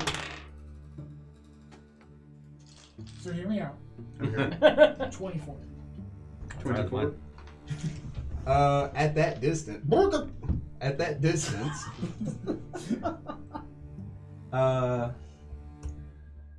You don't see any apparent injuries, and just the fact that it's Immersed itself in mud. You don't think anyone put it there. You think it did that, especially a creature of that size. So, like, looking at it, you're like, I doubt that thing is injured or dead. Does it look asleep? You can roll me knowledge engineering if you like. I'm just gonna leave that there. I look over at Montera. You can roll knowledge nature if you like. The laptop is very good. 18. You're in the swamp. Looking out over it, you know little about the froghemoth because it doesn't act the way natural creatures do. But kind of digging back into like your memory of how things in the swamp work, if they're taken out of their environment, they'll act one of two ways. They'll either get sick and die, or they'll hibernate. Oh. I think it'll be waking up soon. I look at my border. One border. She says, we have to wake it up. We need to wake up at its own pace. I'm going to go ahead and start walking. I think you're faster than I am. That's wise. I start. Trotting. Yeah. She says, it has to see us. Oh. We have to lead it. Where are we leading it? Oh, I have ideas. I know a great place. I can go 30 feet faster for 7 minutes. Go. It's not half a day. She says, Manzarek, if you would like to meet Bogard on Lily, I can be there in a moment. Oh. Oh, yeah. I'm going to do this. I'm going to shoot it. I hold up a vial. It's one of my extracts of expeditious retreat. You may want to give that to Lily.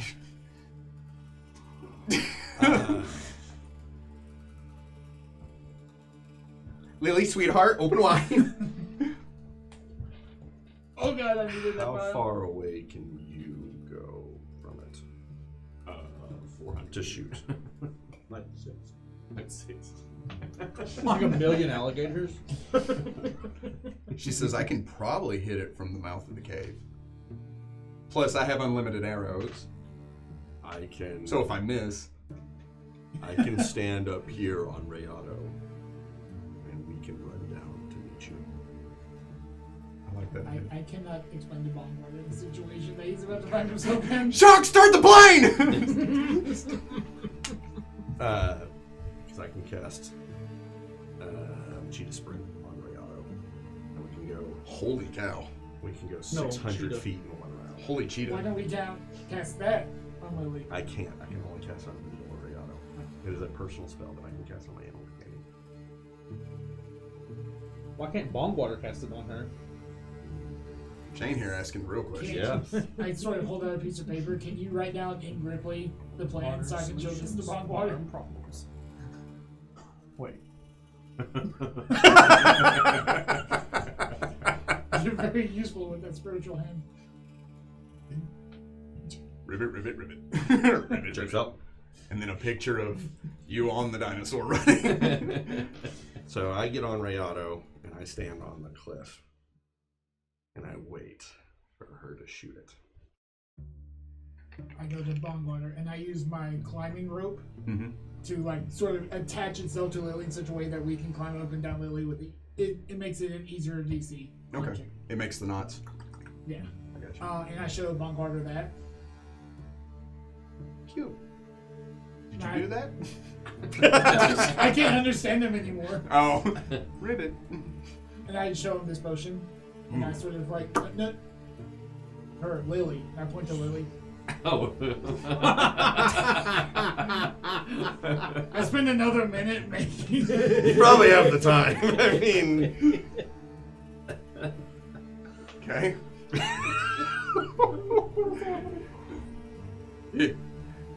Hold on. I take the potion. okay. Let's. She says, this is going to be the second time for both of us. I don't like this. I don't like this. You have last. She says, Manzarek, if this works, you'll be a hero. If it doesn't, no one will remember us. Facts. The arrow flies through the air. You see it strike the eye stalk and then dissipate. You see the eyes open on this creature. You see the massive yellow orbs shift and roll in their sockets as all three of them look and fixate at you two. I cast light on my scimitar. Mm-hmm. Wave it. I know it's already seen me, but The ground begins to shift and roll as this immense three-eyed frog-like creature rears up on powerful hind legs. In place of arms, 4 huge tentacles thrash and writhe. To give you kind of scale of this thing, man, it's got its life cycle and everything. she was at the entrance of the cave, correct? Oh yeah. And I'm at the Yes. top. Yeah. Do you have So do you have you an and image Rayana that can you move put faster on than she the can. screen? Do what? Do you have an image you can put on the... Of the I can't get it, but See these squares? All of them. All of them. All of the squares. It does eat Terrifying small frog to dragons, think so of. you know. You I know. imagine it's scary. Yeah, but Oh, I found a picture of it running. Oh, God! even. Why? Better. Why though? Even better. Oh, I'm not gonna. Oh, I hate that. Oh, that's not what I was imagining. that's No. much It's worse. It's also not what I was imagining. That is much worse. There's nothing wrong. You asked for this. Kudos to whoever drew that though. Did we ask for this? Well, one of Me you. kinda I did. It was definitely credits the to that child. image. I don't know if we're allowed to show that or not. Well, that's too late, man. As the creature rises up, it looks at you. As it shifts in place, it lets out a terrible roar that blurs the air around it. As she says, Manzarek, we need to go. As she turns and begins to run. Cheetah sprint. There we go, 600 feet. You pass her in a blinding speed. As Bongwater is sitting there like, And I'm holding out the potion for McGuire so she can, because she knows the no, stop. Ready. As that roar happens. you see Manzarek and Rayala. Feed this to Lily now, please. He doesn't understand. Uncle, I need you to feed this to Lily. Who's your good girl? Who's your good girl? Who's your girl? You see Muguera running out. Do you climb up onto the... Oh, yes. I mean, I'd try to get Rayado up there first. Okay. You begin making your way up onto the rig on her back. As she raises her back up for neck scritches, he takes it. He's like, who's a good duck? Who's a good duck? As he just drops the vial, like the whole thing. Just, there you go. Slap. Breaks open.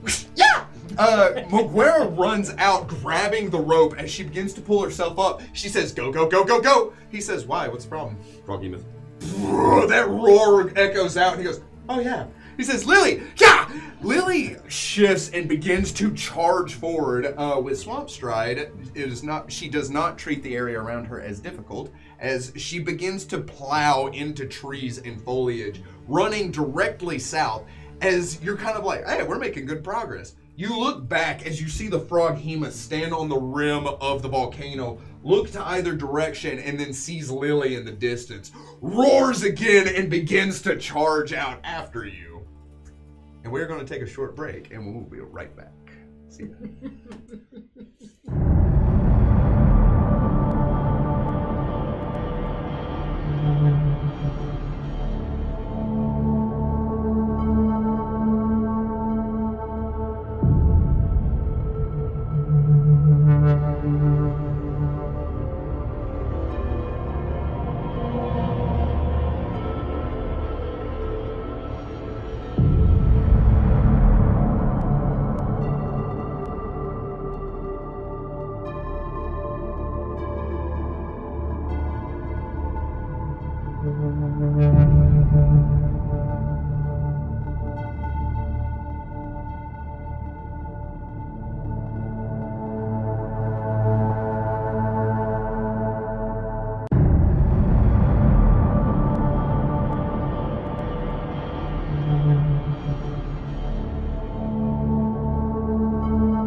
Go Dungeon Daddy.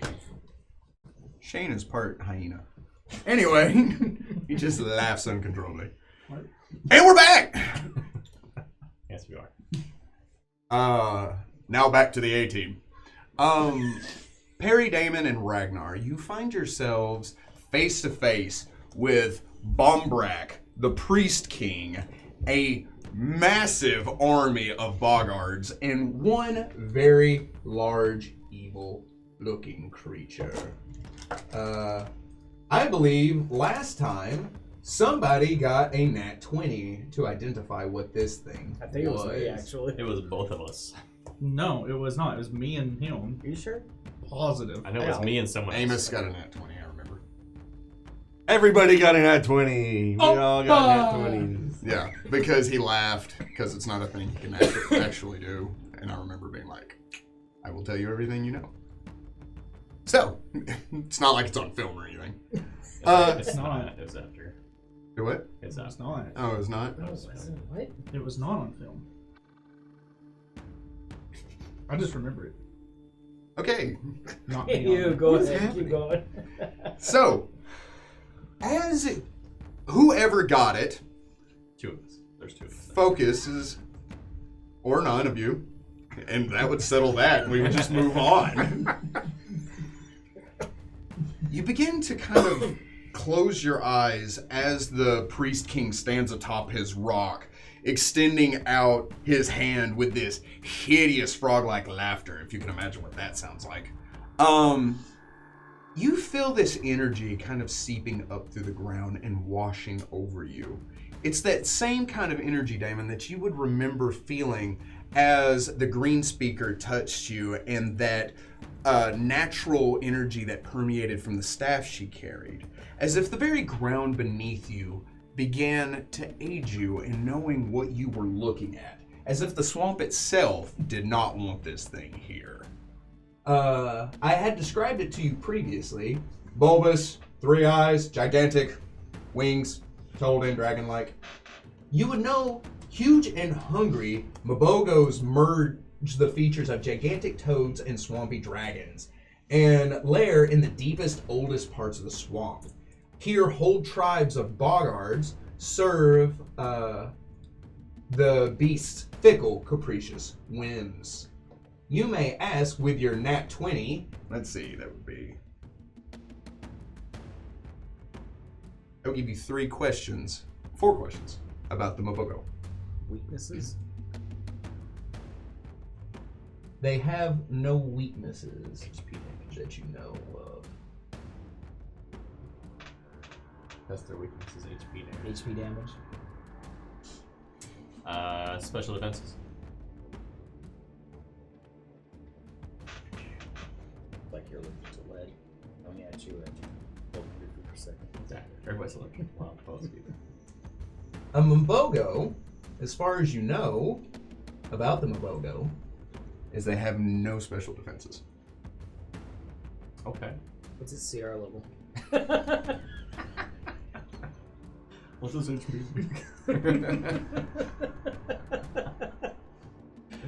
Special. I'm gonna do attacks or abilities? Special attacks. Attacks. special attacks. The Mabogo has a bite attack, 2 slam attacks, or a tongue attack. Gross. The tongue attack can grab And pull a creature. If it succeeds its combat maneuver, it can grab a creature and pull it towards it. the tongue attack. Sorry, one moment. Can extend up Up to 45 feet away from the Mabogo. Whoa. Where is it keeping all of that? No go. That's a no-go, Mabogo. Oh boy. Those are its special attacks. Oh, also, it can crush and swallow whole. Don't like any of that. Resistances would fall under special Defense is correct. Spell resistance, damage reduction, things like that. Immunities. I feel like I gotta go special abilities and see. Special abilities, yeah. Special abilities? Spell-like abilities or whatever. They have Swamp Stride, along with everything else in this place. Sure, why not? They They're faster than us. do have the tongue attack. They can Pass without a trace, speak to animals Okay.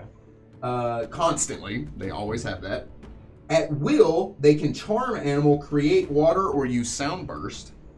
Okay. 3 times a day, they can control water, cast fog cloud, gust of wind, plant growth, quench, and soften earth and stone. Well, that's scary. They also have an ability called Vile Croak. As a standard action, a Mabogo can unleash a thunderous croak. Any non-Bogard within 50 feet of the Mabogo must make a will save or be staggered. Once a creature makes its will save, it doesn't have to make another will save for another 24 hours. But any Bogards within the area gain a +2 morale bonus on attack rolls, saving throws against fear effects. That's dangerous. Intelligent creature. You are out That of was good questions.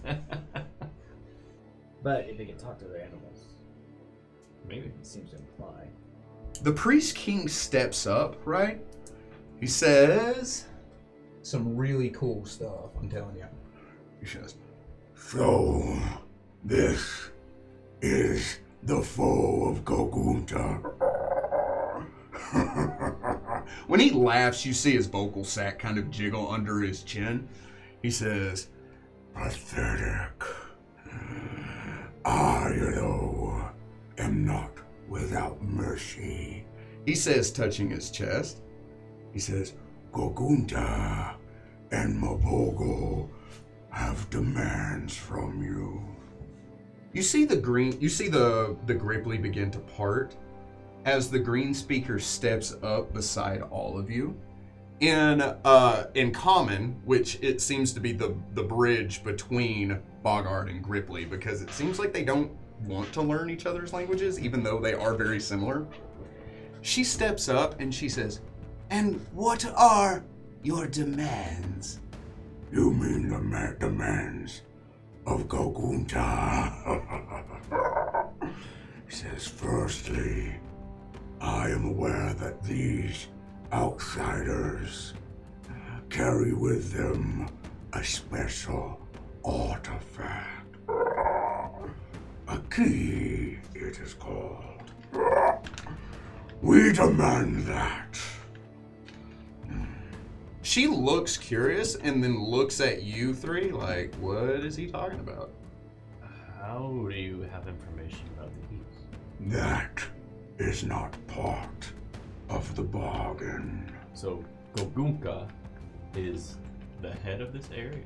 Gogunta is the Frog Mother, the goddess and creator of all Bogards, created before Terresquia, and is older than any of your false gods that you may worship. Then what's the source of your black blood? He tilts his head. Okay. You can roll sense motive if you like. The last time, that other large guy didn't know what I was talking about either. What'd you get? A nat 1? Mm-hmm. When he tilts his head, he's trying to deceive you. You know he knows what you're talking about. You're like, this guy is Okay, infected, alright. 100%. Huh. You're like, I ain't getting fooled by that nonsense. He contemplates for a moment, and then he just thinks that's an insult. He doesn't quite understand it, but he's like, He turns more specifically to you two. The other half of the arrangement is there is one among you with infernal blood.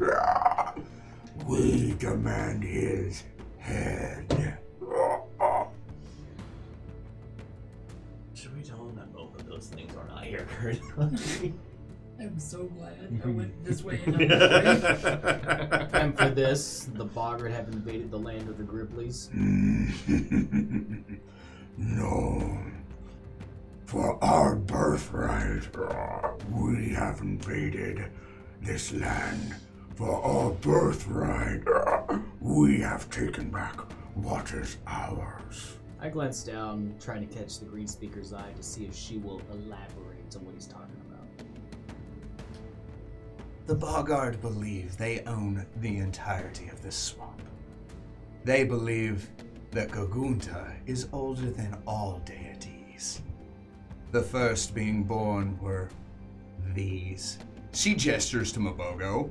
And the second, the Bogard. They believe this is their birthright.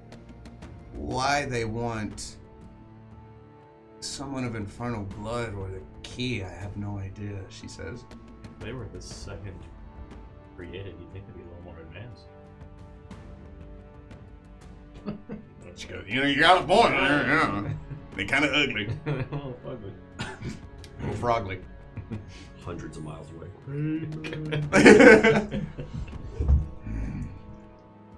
We will let the Grippli live in exchange for this. You have my word as a priest of Gogunta. And what happens when Amora returns? Roll me sense motive. This time.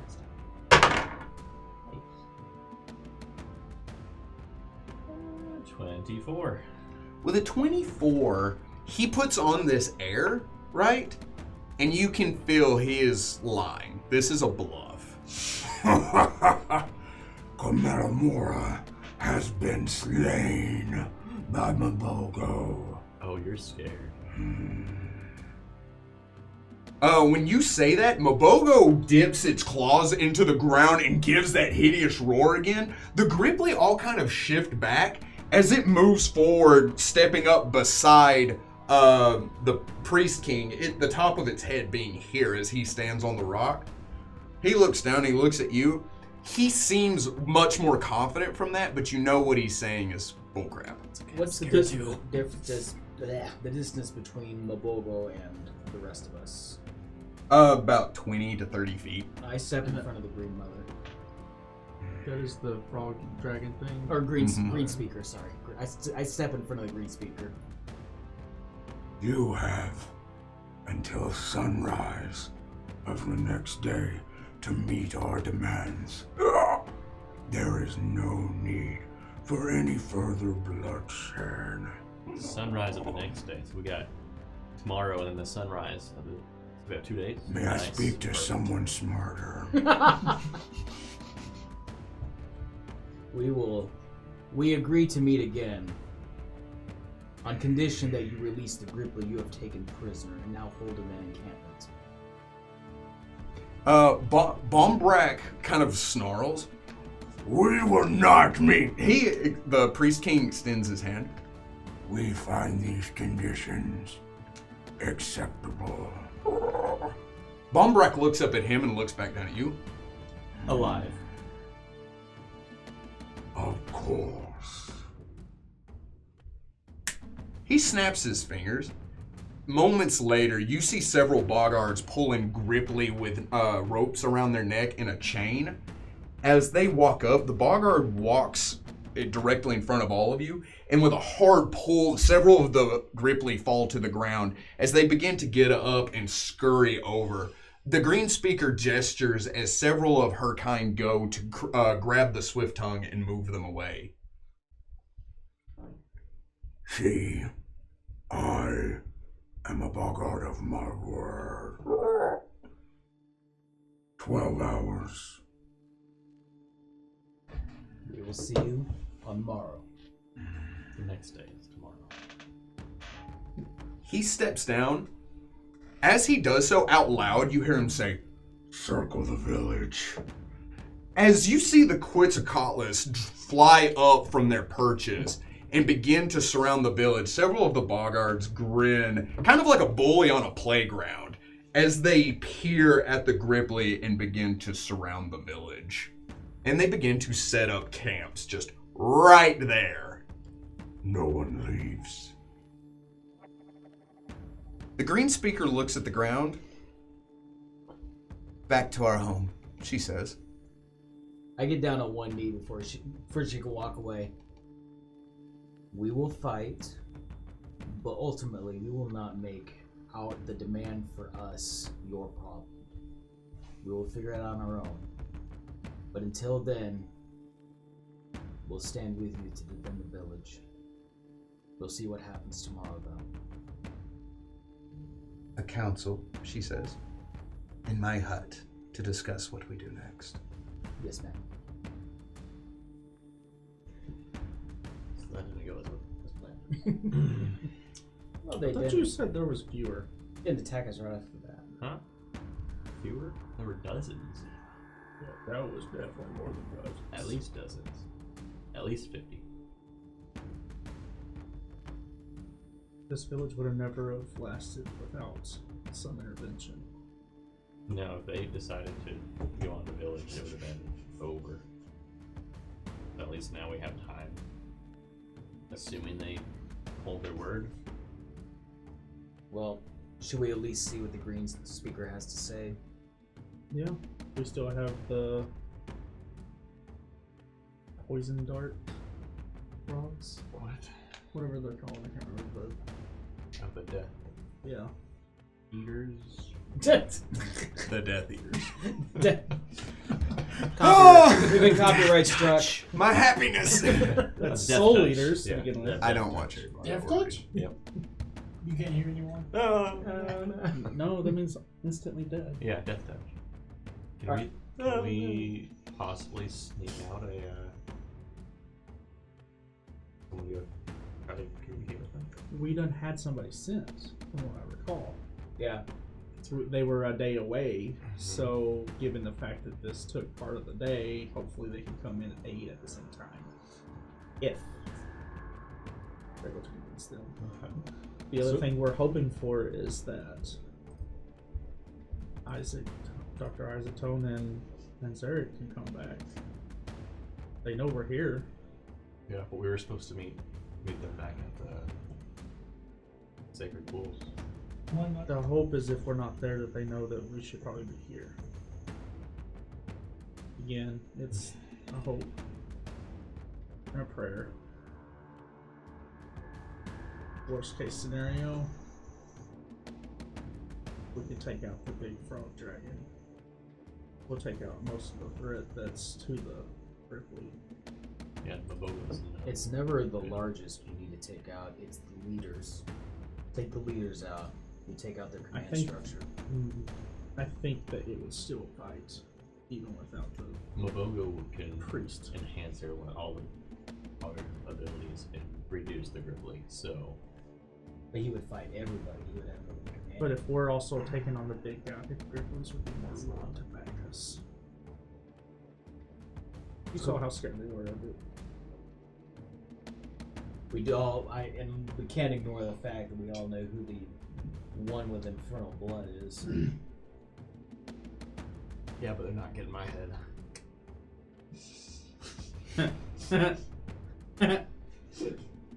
I shake my head and I just walk towards the Green Speaker's hut.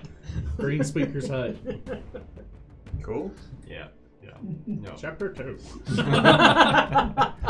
You make your way into the village. You see several Grippli have formed a perimeter. They begin to kind of shift in a frenzy as they're making this border, and it's just within eyesight into the tree line. The Bogard are casually setting up camp.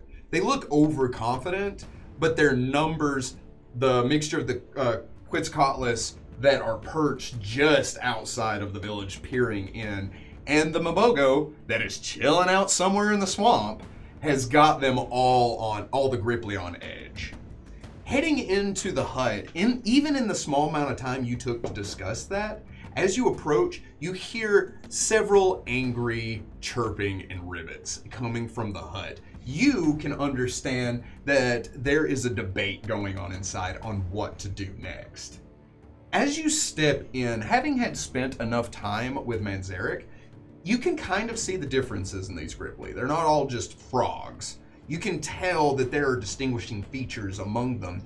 And the several that are in there look to be similar in color, shape, eye shade as the Green Speaker. So you kind of assume these are all direct descendants of hers that have formed kind of this crude council as they begin to argue and bicker. They say things between, we need to run, take as many of the eggs and tadpoles, and leave as soon as possible. We have to stand and fight. In the middle of the night, they won't be expecting a full front assault. Several of them begin to argue that we'll be slaughtered. That creature is here. They've slain the froghemoth. As they begin to... I know it's not much, but there might be hope that the Cometamora's still alive. Roll me diplomacy. Nat 20. Really? You were lit. When you say that, it just... As they all turn to look at you. Well, when I mentioned it to him, he was very scared. You could see it, like, rattle him to his core. This is true, the Green Speaker says. I saw it as well. His position's not 100% secure, which is why I think he's brought in so much overwhelming force. And we do have companions that went out to Cometamora's hunting grounds to see what's there. So there's hope. This is in common. I'm speaking to the I wanted to make sure masses, because but- he chimed in, but Sorry, I assumed that was. I mean, you could, yeah. You could The Green Speaker can speak common. Most of the Gripplis can't. Well, I didn't know what language he was speaking, so I probably didn't know. speaking to the masses, so So in Yeah. Grippli. So I didn't understand what he said. So disregard what I said. Okay. I forgot it.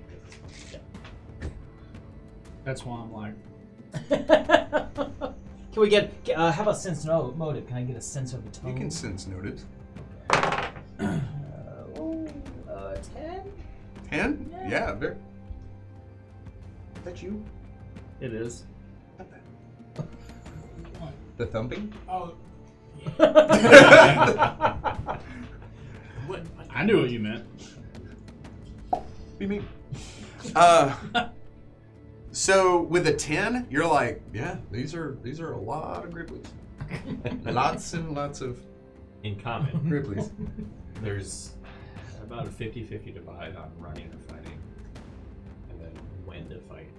To clarify, they did send somebody earlier to go get the other tribe. But it was a day away. Correct. But they did already send someone. But they don't have the knowledge of the current state. Correct. Mention to them about it to see if that's likely that they could show up within the same time frame. I know it's a long shot. Has there been any word about reaching out to the Death Touch? Not been long enough. What they said? It's not been long enough.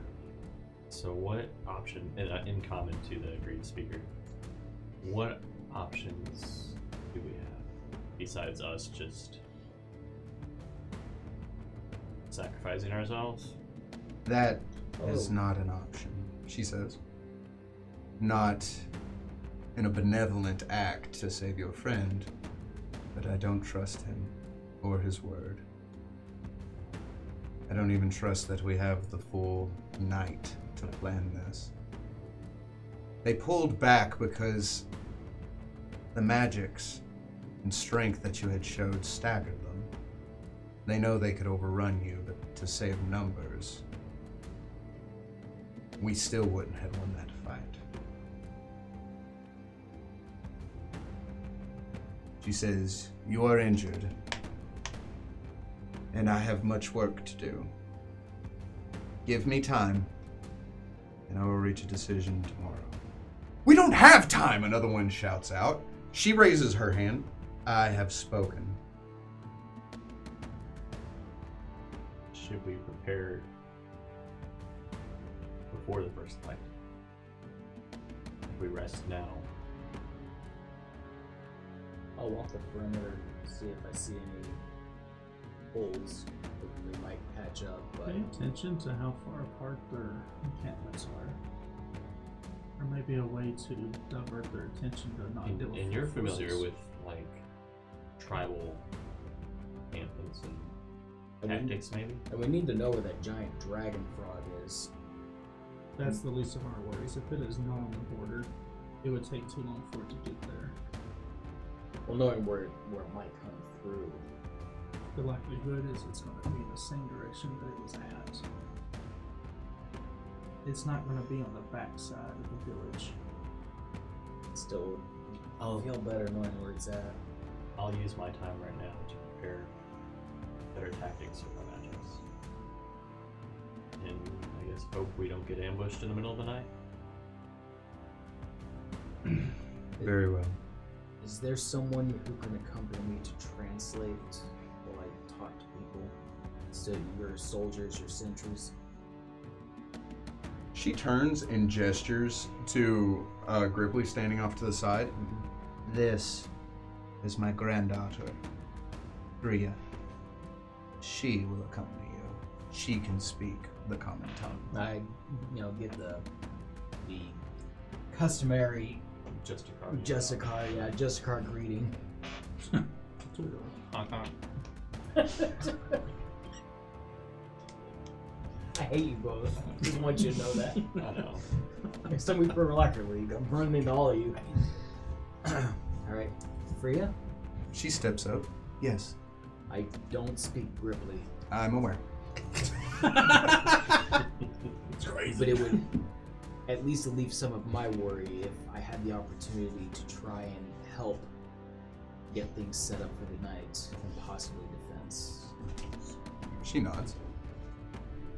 If you know of places that could use suggestions, I will listen to your advice. How so?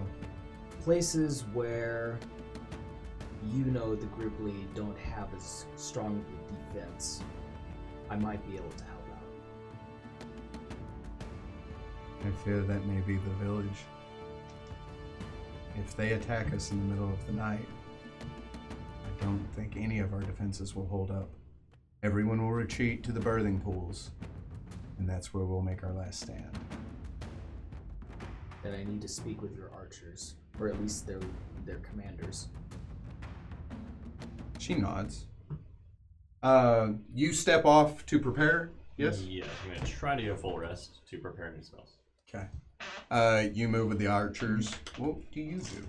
I'm gonna see if there's anybody that can fix up the last few wounds I have. And I'm just gonna rest. Let's go bow!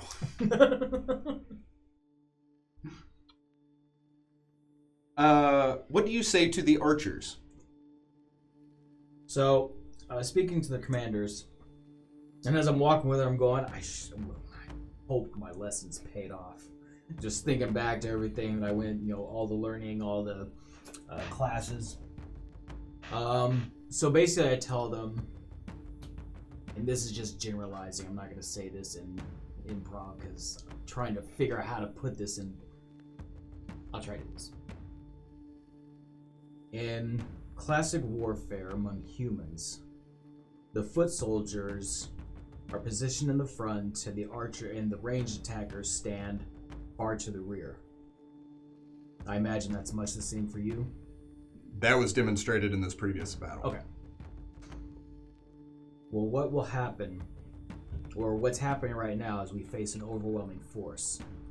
So if we try to push foot soldiers ahead, all they're going to do is get run down, and you're going to be trying to mix ranged attacks in among your own people.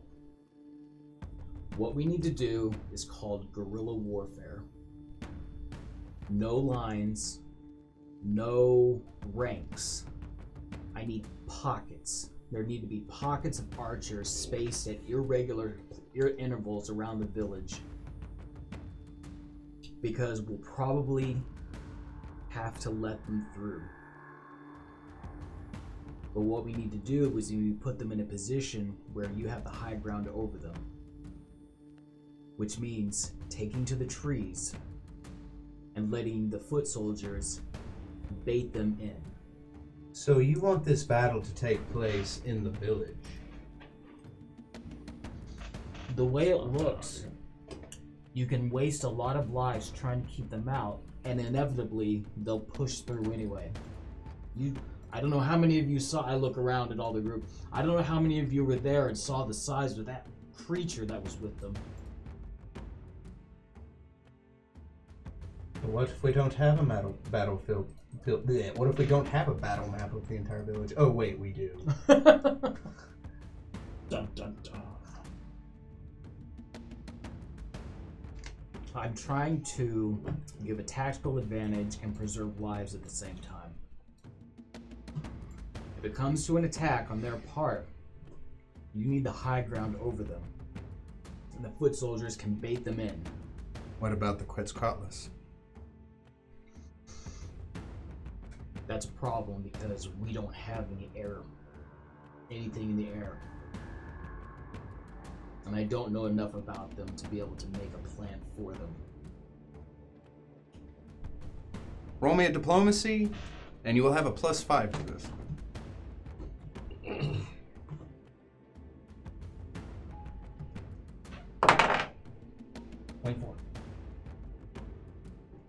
Tell us what to do. I spend the night. What to do.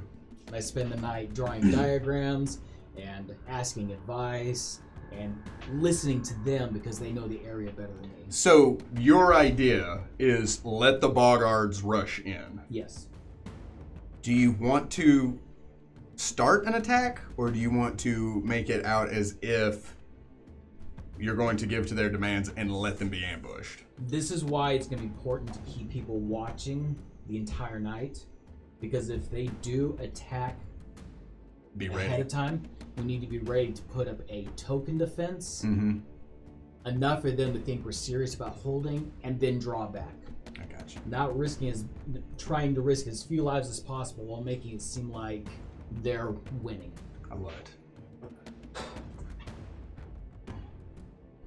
Hey, Perrin. Mm-hmm. So, you seem really confident about everything that's going on here. It's Fane, don't worry. Yeah, that's what I thought. Yeah. He squints. Yeah, I'm lucky I used the restroom before we went to battle. Oh, you wore your brown pants, I see. On purpose, yes. How wonderful. Mhm. So, I have a thought. Hide. Run away. It seems like... I don't want to be that ferret, Mm-hmm. but it seems like this battle between the Bogards and the Grippli is a moot point if you die here. Mm-hmm. Your father placed everything above these keys. Or your father placed these keys above everything. Yeah. And he saved the world in doing so. Mm-hmm. Mm-hmm. But is the world worth saving if it's left to just be this? You have a point. I mean, these Bogard are obviously something's leading them. You know, that leader, he's intertwined with this black blood. I don't know that he's the head per se, but he knows more than he's putting on. It is kind of odd that he knew about the keys and that he knows about the doctor. And he knew about us, like, what could be feeding him that information? Well, we can narrow it down to two things, I think. Unless this is an outside variable that we haven't considered. Impossible. Correct. Yeah. Mm-hmm. With my brains. Yeah, exactly. He says, well, either he is infected by the black blood and he shares that, but the black blood hasn't been shy about showing itself, especially when it thinks it has the upper hand, unless it's learned.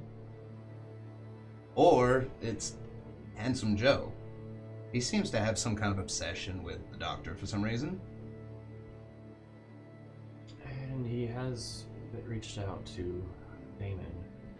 Which is odd. It is very odd. And why Damon? Damon seems to know more about him than the rest of us.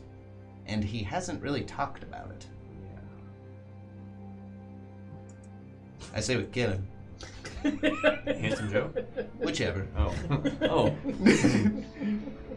Yeah, no, we're not killing Damon. Did you say kill him or get him? Yeah, whichever, man. Whatever you feel is right. Kill. And then we'll hide him under the couch. Oh. Yeah. That's a thing. By the way, you need to clean out this bag. I have pooped a lot in here. Fireball. Just. Oh. Yeah, we should. First and foremost, though, I think we need to rest. Yeah, and I'm looking over this spell book, and I think I've narrowed it down to what would be most helpful in a fight. Wonderful. Yeah. Yeah. However, you know what's not helpful in a fight? Invisibility. I got that too, don't worry about it. Sure. What's not helpful in a fight is getting hit every second. You, my friend, need to find somewhere that is safe. You're going to be casting spells from a distance, kind of like their cleric did. Maybe somewhere that holds the line, or somewhere that bottlenecks, up in a tree. Trees are good. Yeah, 20 unless miles you away. unless you attract the attention of a pterodactyl. Or do we try to focus the pterodactyls? That is a you decision, my guy. I don't feel good about any of this. Yeah, you'll probably just hide away in there anyway. Mm-hmm. Yeah. What would you rather me do? Nah, I mean, yeah. Yeah, that's what I thought. You can use a large creature and turn me from a small creature into a slightly bigger creature. And then I'll bite somebody's knee instead of ankle. And you're just a bigger target. Yeah, exactly. Yeah, there's a lot to think about. And a lot to prepare for. And I'd really like to not die. That'd be cool. That'd be really cool. To not die. Yeah. Anyway, Good luck with that. If you need anything, I'll be down here with this. Yeah, tell me, and I prestidigitate inside. Oh, thank you. Still smells like ferret. I mean, No amount of cleaning will change never that. gets that out. The fact that he said prestidigitation, your voice changed from Oh, from Robbie. my allergies, yes.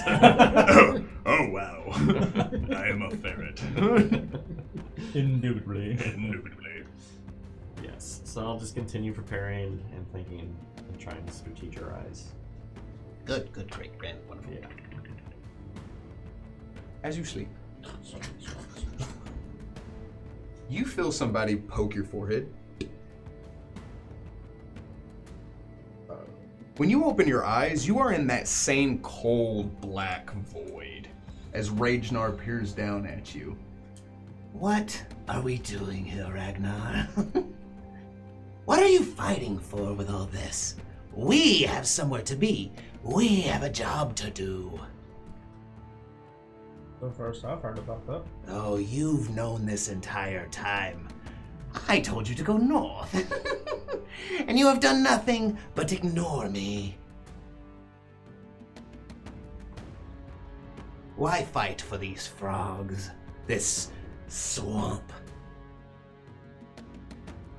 It's not the frogs of the swamp. It's more than that. Enlighten me, Ragnar. Tell you? I think you already know. Can't let what happened to my brother happen to Perry. And you think fighting a war with him in the front line is going to change that? No, keeping him safe will. How do you expect to keep him safe? Safe is farther from harm, from danger. Take him with us. You know, just pick him up and run. Oh, like you can't do that? I mean, I'm not going to. Unless it comes down to it. You fought in that war, Ragnar, yesterday, that battle, and you didn't ask for my help once. I've asked you, Ragnar. You can't do this without me. If we're going to stay and fight, let me have my fun. Rage, Ragnar. Do what you're best at.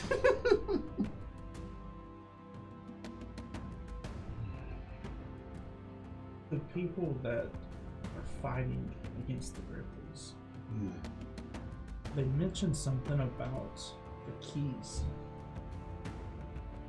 That doesn't seem like something they should know. Is it one of the other heads? I'm not sure. But if it is Ragnar, he's far too far away from his source. It's not here, I can't feel it. So he would be weak if that be the case. Maybe you should hunt down the Priest King and take what is yours. Add it to our little collection. As he presents Melkor's head. Oh, that is morbid. Couldn't hurt. No? Couldn't. Problem is getting there undetected. Back. We are not meant for that kind of thing. You're good at it, but not good enough, Ragnar. But in a battlefield situation, maybe cutting the head off of this particular snake may be the best thing. Find a... Opposed to us fighting. You're just opposed to not having me listen to you. I'm opposed to sitting out on all the fun. That's what I'm afraid of. Ragnar, you have nothing to fear. Especially while I am here. We'll see how tomorrow goes. Don't think that I probably won't use you. So it almost isn't inevitable. But what I'm going to make sure of is that Perry stays safe. Of course, your little pet, Perry. Your stand-in brother, huh? Fine, if he's so important to you. If you let me out, I will do everything I can to protect him, while still having my fun. Deal? Promise. Cross my heart and hope to die, Ragnar. God, I wish that could be the case. Deal. And I shake his hand. Back into your restful sleep. Very restful. You kind of Sits back up. The night begins to set in. The sun has went down. You have done your studies, your preparation, and now you kind of get ready to sleep. You realize you've stayed up way kind of late getting everything together, and you're like, I'm no use to these people, exhausted, I need to get some sleep, right? As you find a place to bed down, they present you somewhere agreeable to lay your head, same as Ragnar and Perry. As you begin to sleep, it's almost immediate that you drift away. And as you do so, you see that same star-shaped leaf, the cocoon hanging from it, and you feel this pulsing energy radiate off of it. Manzarek, you are taken off through the woods, stopping only ever so often to look back and make sure that the froghemoth is keeping pace with you. Because you can get a ways, stop, let it catch up, get away, stop, and let it catch up, right? Yep. Bongwater turns as the sun is going down. It is starting to get dark. He says, so, I don't mean to be that guy, but Lily's going to get fatigued after a while. Mechanically so. Muguera says, we have to try. We have to keep pushing. He says, just a suggestion. As you are sitting there holding tight to the harness, you feel this calming sensation wash over you. And you can make a will save if you'd like, but you begin to pass out and fall asleep. But it's that same comforting sensation that you have felt before, and you know exactly what it is. I reach out my other hand to grab Moguera's hand as I begin to fall asleep. She grabs it. She says, "What is it, man?"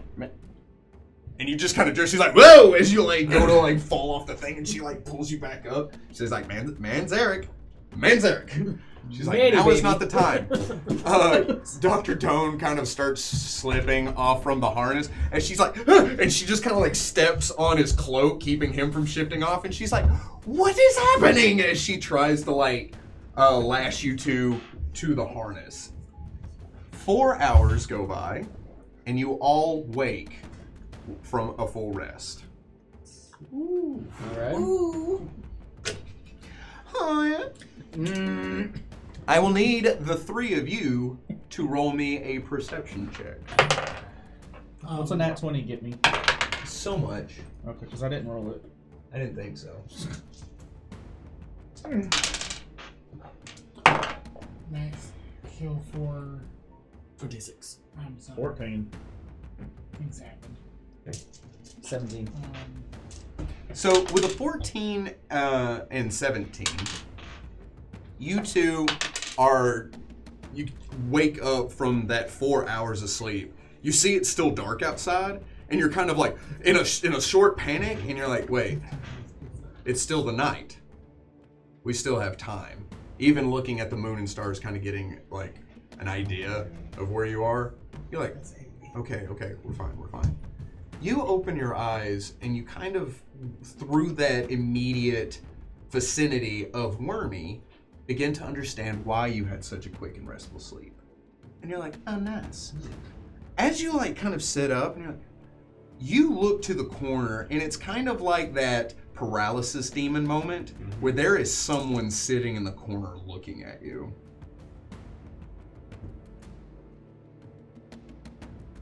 You see the eyes vanish and reappear. Bigger than a Grippli? No. Oh. 19 more questions. It's not Am I bald? Does he look like it? I do have dark vision. Dark vision. Does he appear as the same like clan? With the dark vision, I forgot. My bad. With the dark vision, you see the figure is in a cloak. A cloak is not the right word. Tight-fitting garments that are completely black. Bindings on the forearm, legs, and around the head that only allow the eyes to peer out from them.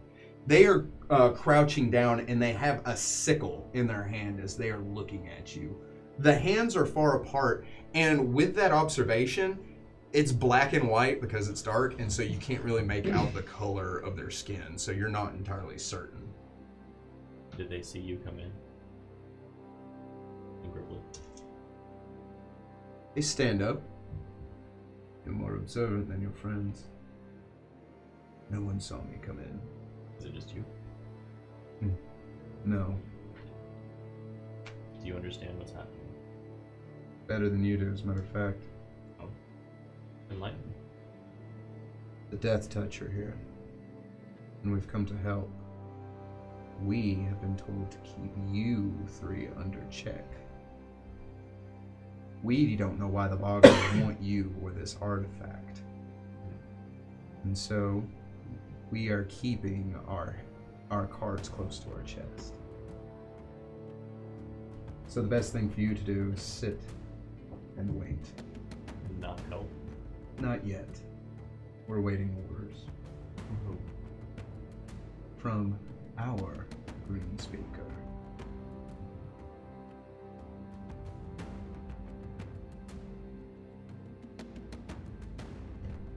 Does Yotrola know you're here? She should. Our leader, Jinx, is speaking with her at this moment. What sort of numbers did you bring? That is none of your concern. Not yet. You don't trust me? No. I mean, that's fair. Who are you talking to? Ah! He's only that much. Oh, really? Go sleep. This is exactly the kind of attitude I picture a ferret having. A few moments, all three of you have a Grippli step in and beckons you to the Green Seer's hut. I armor up and head out. I stand up Green and screen. head out. Armor down. I boogie down.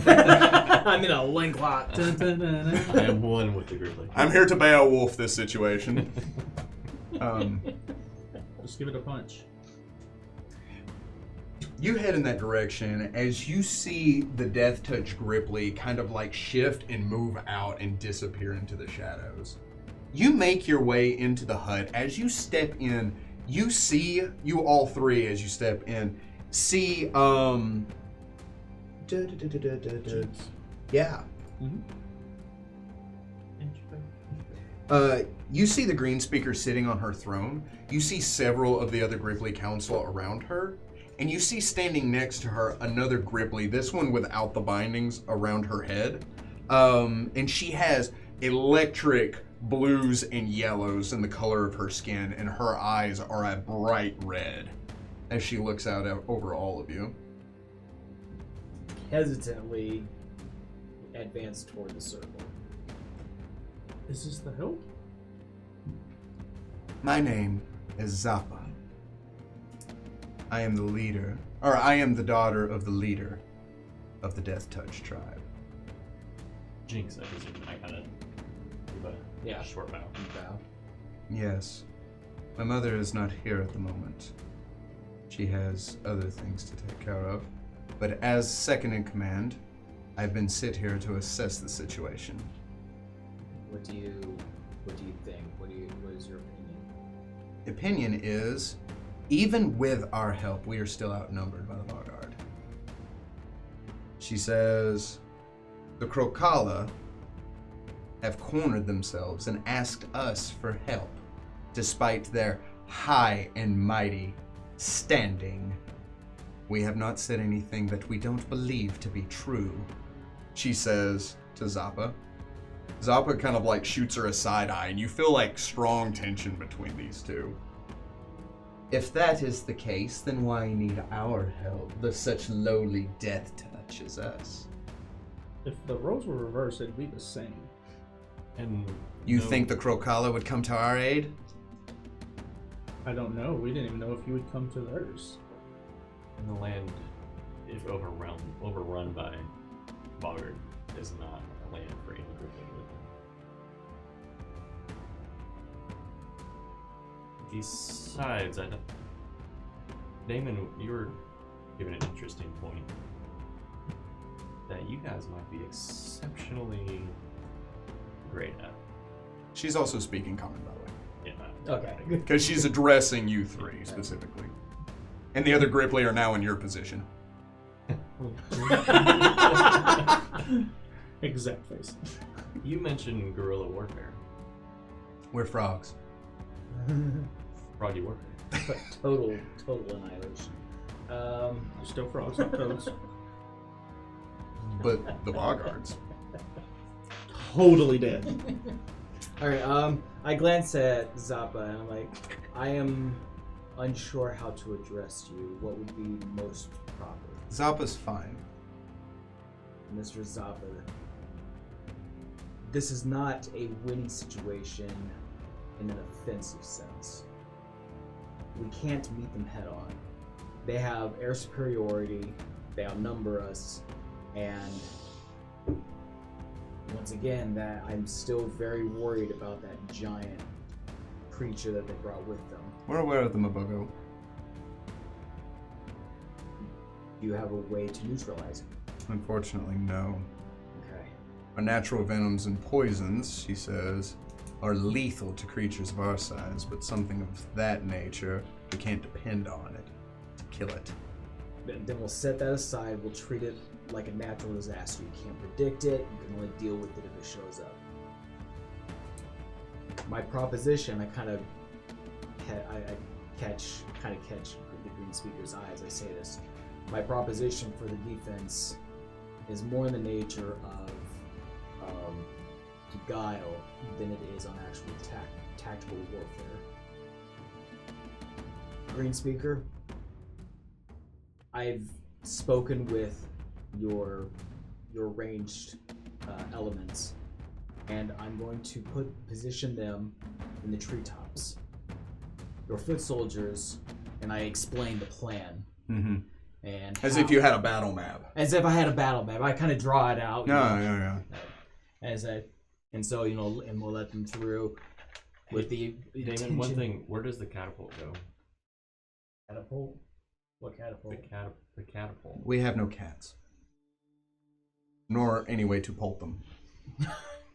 The catapult. What'd you pull out of your pocket? A feather.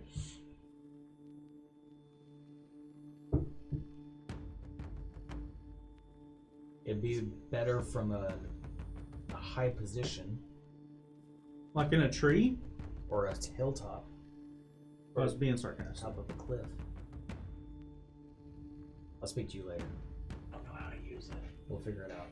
The catapult, the feather, and how to use it. The other main tactic, at least in human warfare, is confusion among the ranks. The typical common soldier needs to react to orders from his leadership, who in their turn receive orders, and so on and so forth.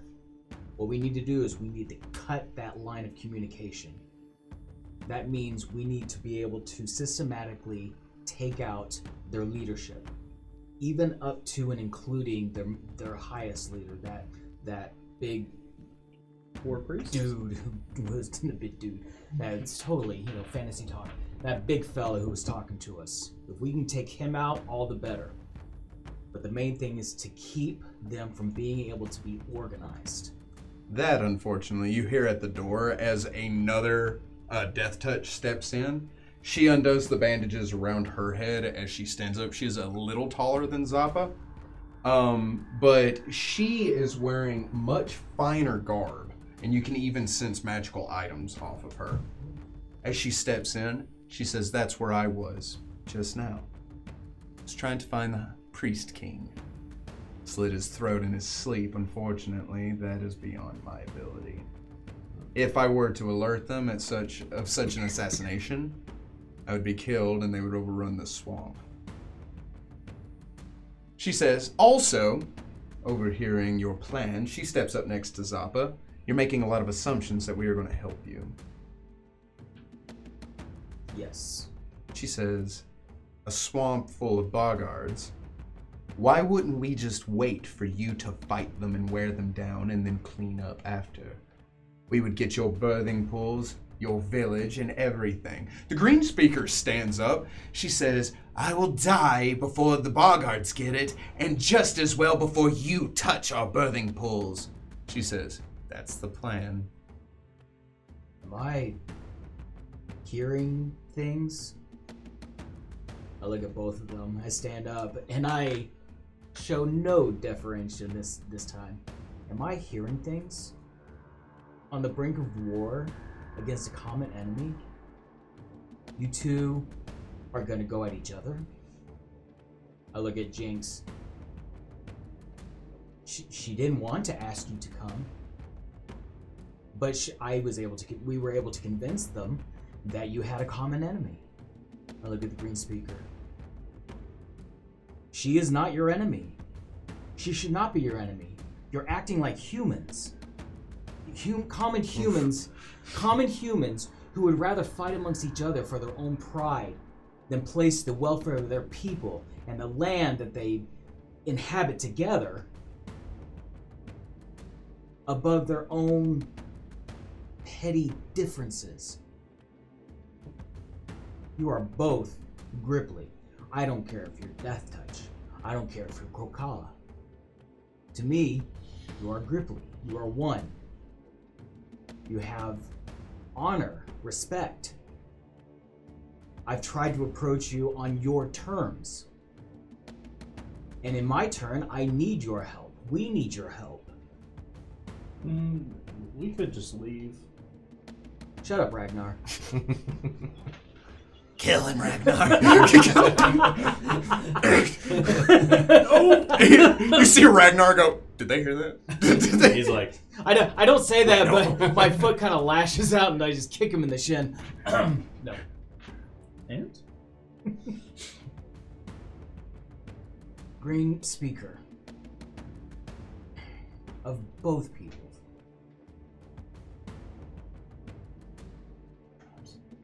Of both peoples. I'll say people, because that's how it is. Both peoples.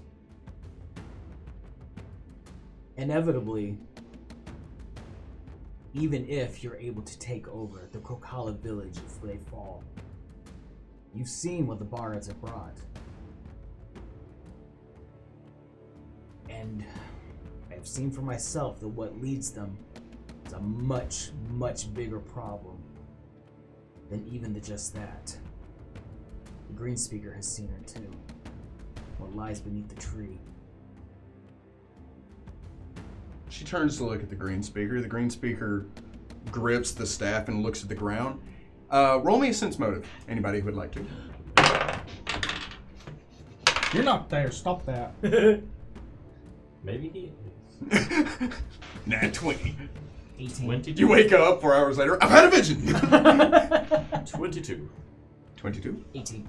13. With an 18 and a 22, you see Jinx look over at the staff this time, and it seems that she covets it. As if that thing there is what really is setting apart the two tribes. Is a living branch from the tree. The great tree. The Krokala leader, the green speaker, she stands up. She turns and looks at Jinx. What he says is true. This would be the end of not only the Krokala, but for all Grippli. She kneels down. We all need your help. And maybe we can make this swamp a place for all Grippli, not just tribes. Jinx looks down at her. She turns to address all of you. Very well. She extends a hand for the green speaker. The green speaker looks at it and looks back up at her as they clasp hands and she helps her up. Tell us what you want us to do then, she says. You guys are sneaky, right? I straight thought she was about to Like start. real sneaky. It's kind of our thing. Like, you want to know what these bonuses are in the swamp? Is it like 2? Like, at Hundreds? least, though. Like Not a as good as million mine. crocodiles? Who's sneaker? You or me? They just fade away. Whoa. Harry fades away. What? They're all gone. They just left. They're gone. They're playing hide and seek with each other. This might take a while. So what if we try the guerrilla tactics? Have the death touch flank on the outside while they're focusing their forces in. Have them come out from that. Damon is right though. If we can cut off the communication between them all, even if it is in just sections, if we can stop a full-on force coming at us and break it up to where some of it is chaotic here, here, and here, it would lessen the blow that it would ever be. And I feel like with everyone's help, we would all be able to take it. Perhaps the death touch will be able to cut them off in half. They're creating a ring around the village, correct? Yes. If our forces are to the east and west, we may be able to sever this entire lower half. Force them into melee combat within our village. But the Bogards to the north will be your responsibility. There are two things that are outside of our control right now that I can't figure out. The flying creatures What's it called? and the Mabogo. Do you have any way to neutralize either one? Do y'all have anything to throw and wrap around the birds? The green speaker says we have our archers. It would divvy up the support for ground troops, but we may be able to take their air support out, especially if we hid in the canopies of our own trees. Do you have any sort of like bolas? She says, yes. But grappling a creature of that size is something entirely different. Because it is 3 size categories larger than we are. I would not recommend taking more than a third of your archers for the, what did you call them? Pterosaurs. Pterosaurs, for the pterosaurs. No more than a third. That would be the most. Less to, if you feel like less could deal with them, even better. The more we can keep focused on the ground troops, the more chance we have to keep your soldiers alive. And what of the women and children? We need to get them out of here. We can protect them in the bathing pools. Leaving the village would be too dangerous. Leaving the village would require someone to escort them, which is taken away from everything else. This hut is the most defensible place in the entire village. It's a shell. Speaking of, another part of guerrilla warfare is everything becomes a weapon. That means that even homes can be used as weapons. If we set up traps, Fires. Collapses. Burn the woods down. The woods is being Bogard. we can set up. We can set up. You can look inside of it. You can like go in there. Really It's cool. Yeah.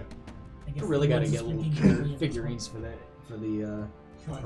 So scary. If we can set up so that every corner of Bogard goes around, every door frame they go through, every building they enter, either causes something to delay them, to injure them, to collapse on them, to kill them, will be less that we have to deal with in hand-to-hand combat. Very well.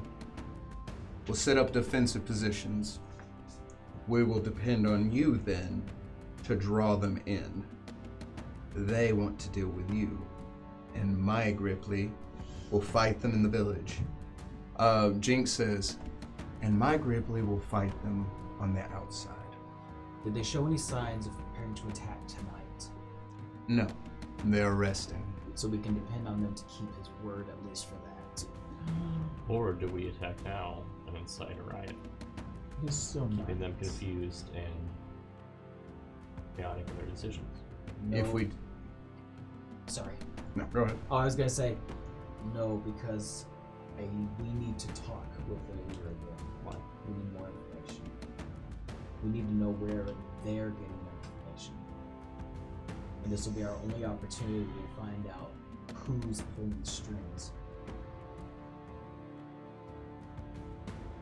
Is that worth the tactical advantage of chaos? I believe it is. Because there's a longer view of where else, because this is not, the tree is not the only place that the black blood has been coming from. I agree with the human. I think we should go out and kill them in this night. The green speaker says, I disagree. If we begin to form up and make ranks to go out and attack them, they'll notice. If they see us begin to leave in force, the Quetzalcoatlus will alert them.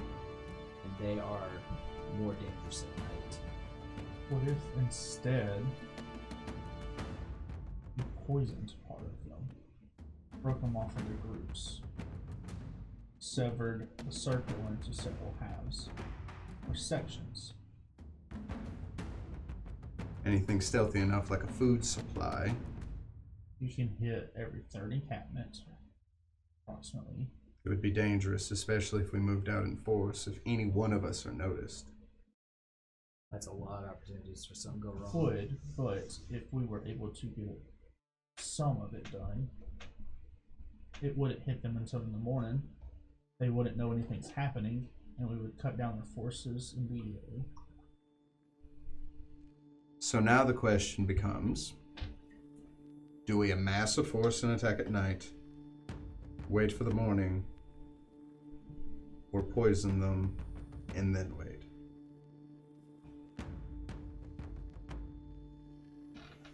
I think the plan for waiting and not fighting them in the village is best.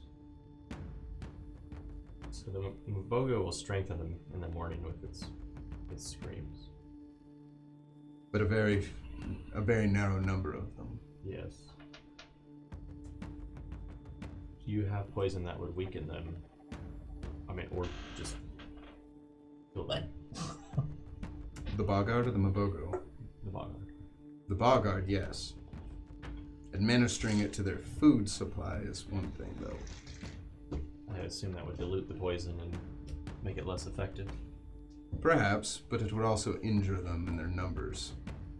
Decrease their defensive abilities and their attacks. Perhaps sicken them. You can also hit more off of a food supply than individually. Assuming that they wake up ready for a full breakfast before battle. Also assuming that we can get in and out. I think I can do it. Pretty Jinx sure I could says. do it. I'm a ninja frog. Anyway. That's not how the show goes. Ninja frog? Ninja frog. Probably engine. Very well then. I will poison their food supply tonight. Be careful. Ready your troops. And we will see you in the morning. She turns to Zappa. Get our troops together. Form ranks. But do it quietly. As they step out, disappear into the night. Whoa! Those are some scary, scary Grippli. I want to know more about that. The morning comes. The sun rises and paints over the entirety of the village. As you walk out, shh. As you walk out, Don't judge me. By the way, this song is that I'm about to play is called Grippli Ambush. So, Apropos. you step out. The Grippli soldiers behind you break off, but stay a comfortable distance to make it look like they are not forming ranks. They are gathered in the trees, and those with arrows are hiding in the canopy looking up at the Quetzalcoatlus. However, most eyes are on you three as you begin to step forward. Robbie says, should we just let Damon take this? You know, just let him go? Yeah, probably. Why don't we... We probably... You just kind of like, you're like, yes. Keep going, guys. You're doing great. Just like, Ragnar, you want to keep all their eyes on us. Put on a show. Do you want me to do a jig? No, but you mean dancing dragon do the hula? make sure that they all consider you a threat. Rats? Rats everywhere. Swamp rats. You know, huff up and trying to look bigger than you are. The Priest Like you're ready King... for violence. Peacock it. Pretty much. Yep. The Priest King steps upon that same rock overlooking you as you step out onto the edge. He is now much farther away from you, but you can still hear him. Mabogo, not far away, flies a large gear above you before descending down and landing next to the rock. It kind of settles itself in as it peers at you with this kind of ferocious intelligence. You see Bombrak on the other side of the stone as he walks up looking over both of you, and you see behind him two small raptors flank either side of him.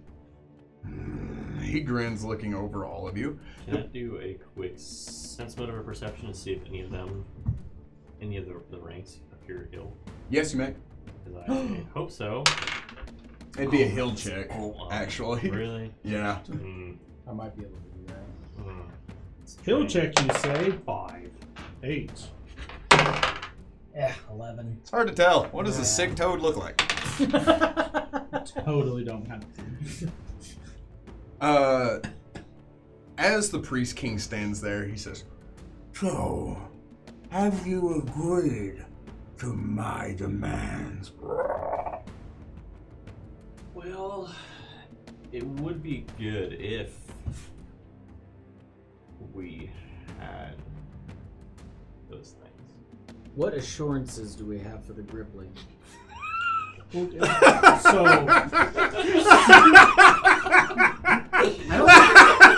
I don't think you realize, but what he was asking for, we don't have here. So, you know, he's kind of just SOL, sitting on a rock with Puff Daddy there, not doing anything. That's SOR. I don't know where you got your sources.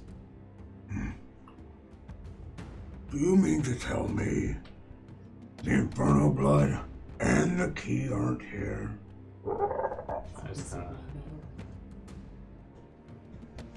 No? Or yes, your question was confusing with the way you worded it. Yes, I mean to tell you that. No, they are not here. What do I'm you confused. And what do you want with them anyway? Seems to me that this conversation is over. kill them! As he does so, you see some crazy music start.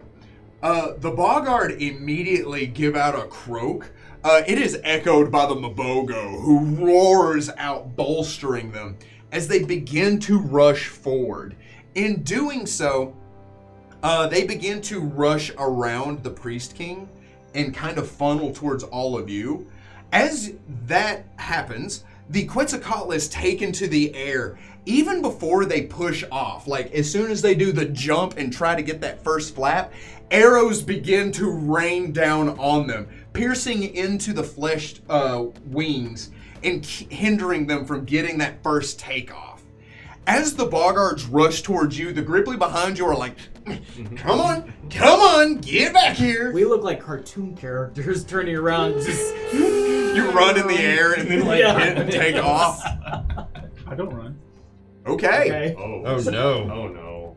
The Grippli prepare to flank in and cover you as you draw the Bogard into the village. As this is happening, it's in that moment in the rush you see several of them staggering and heaving. You see that they are slow to the attack as they begin to rush in.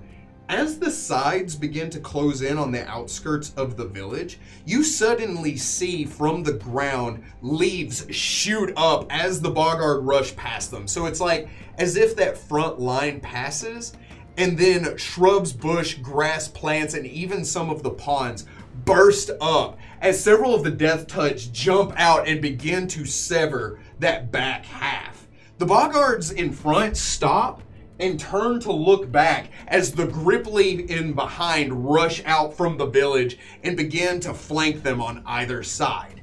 To put this into mechanical perspective, because you are fighting inside the village, your Grippli troop is getting a +4 to their AC. So go ahead with the stats that I've given you, make a note of that if you would please.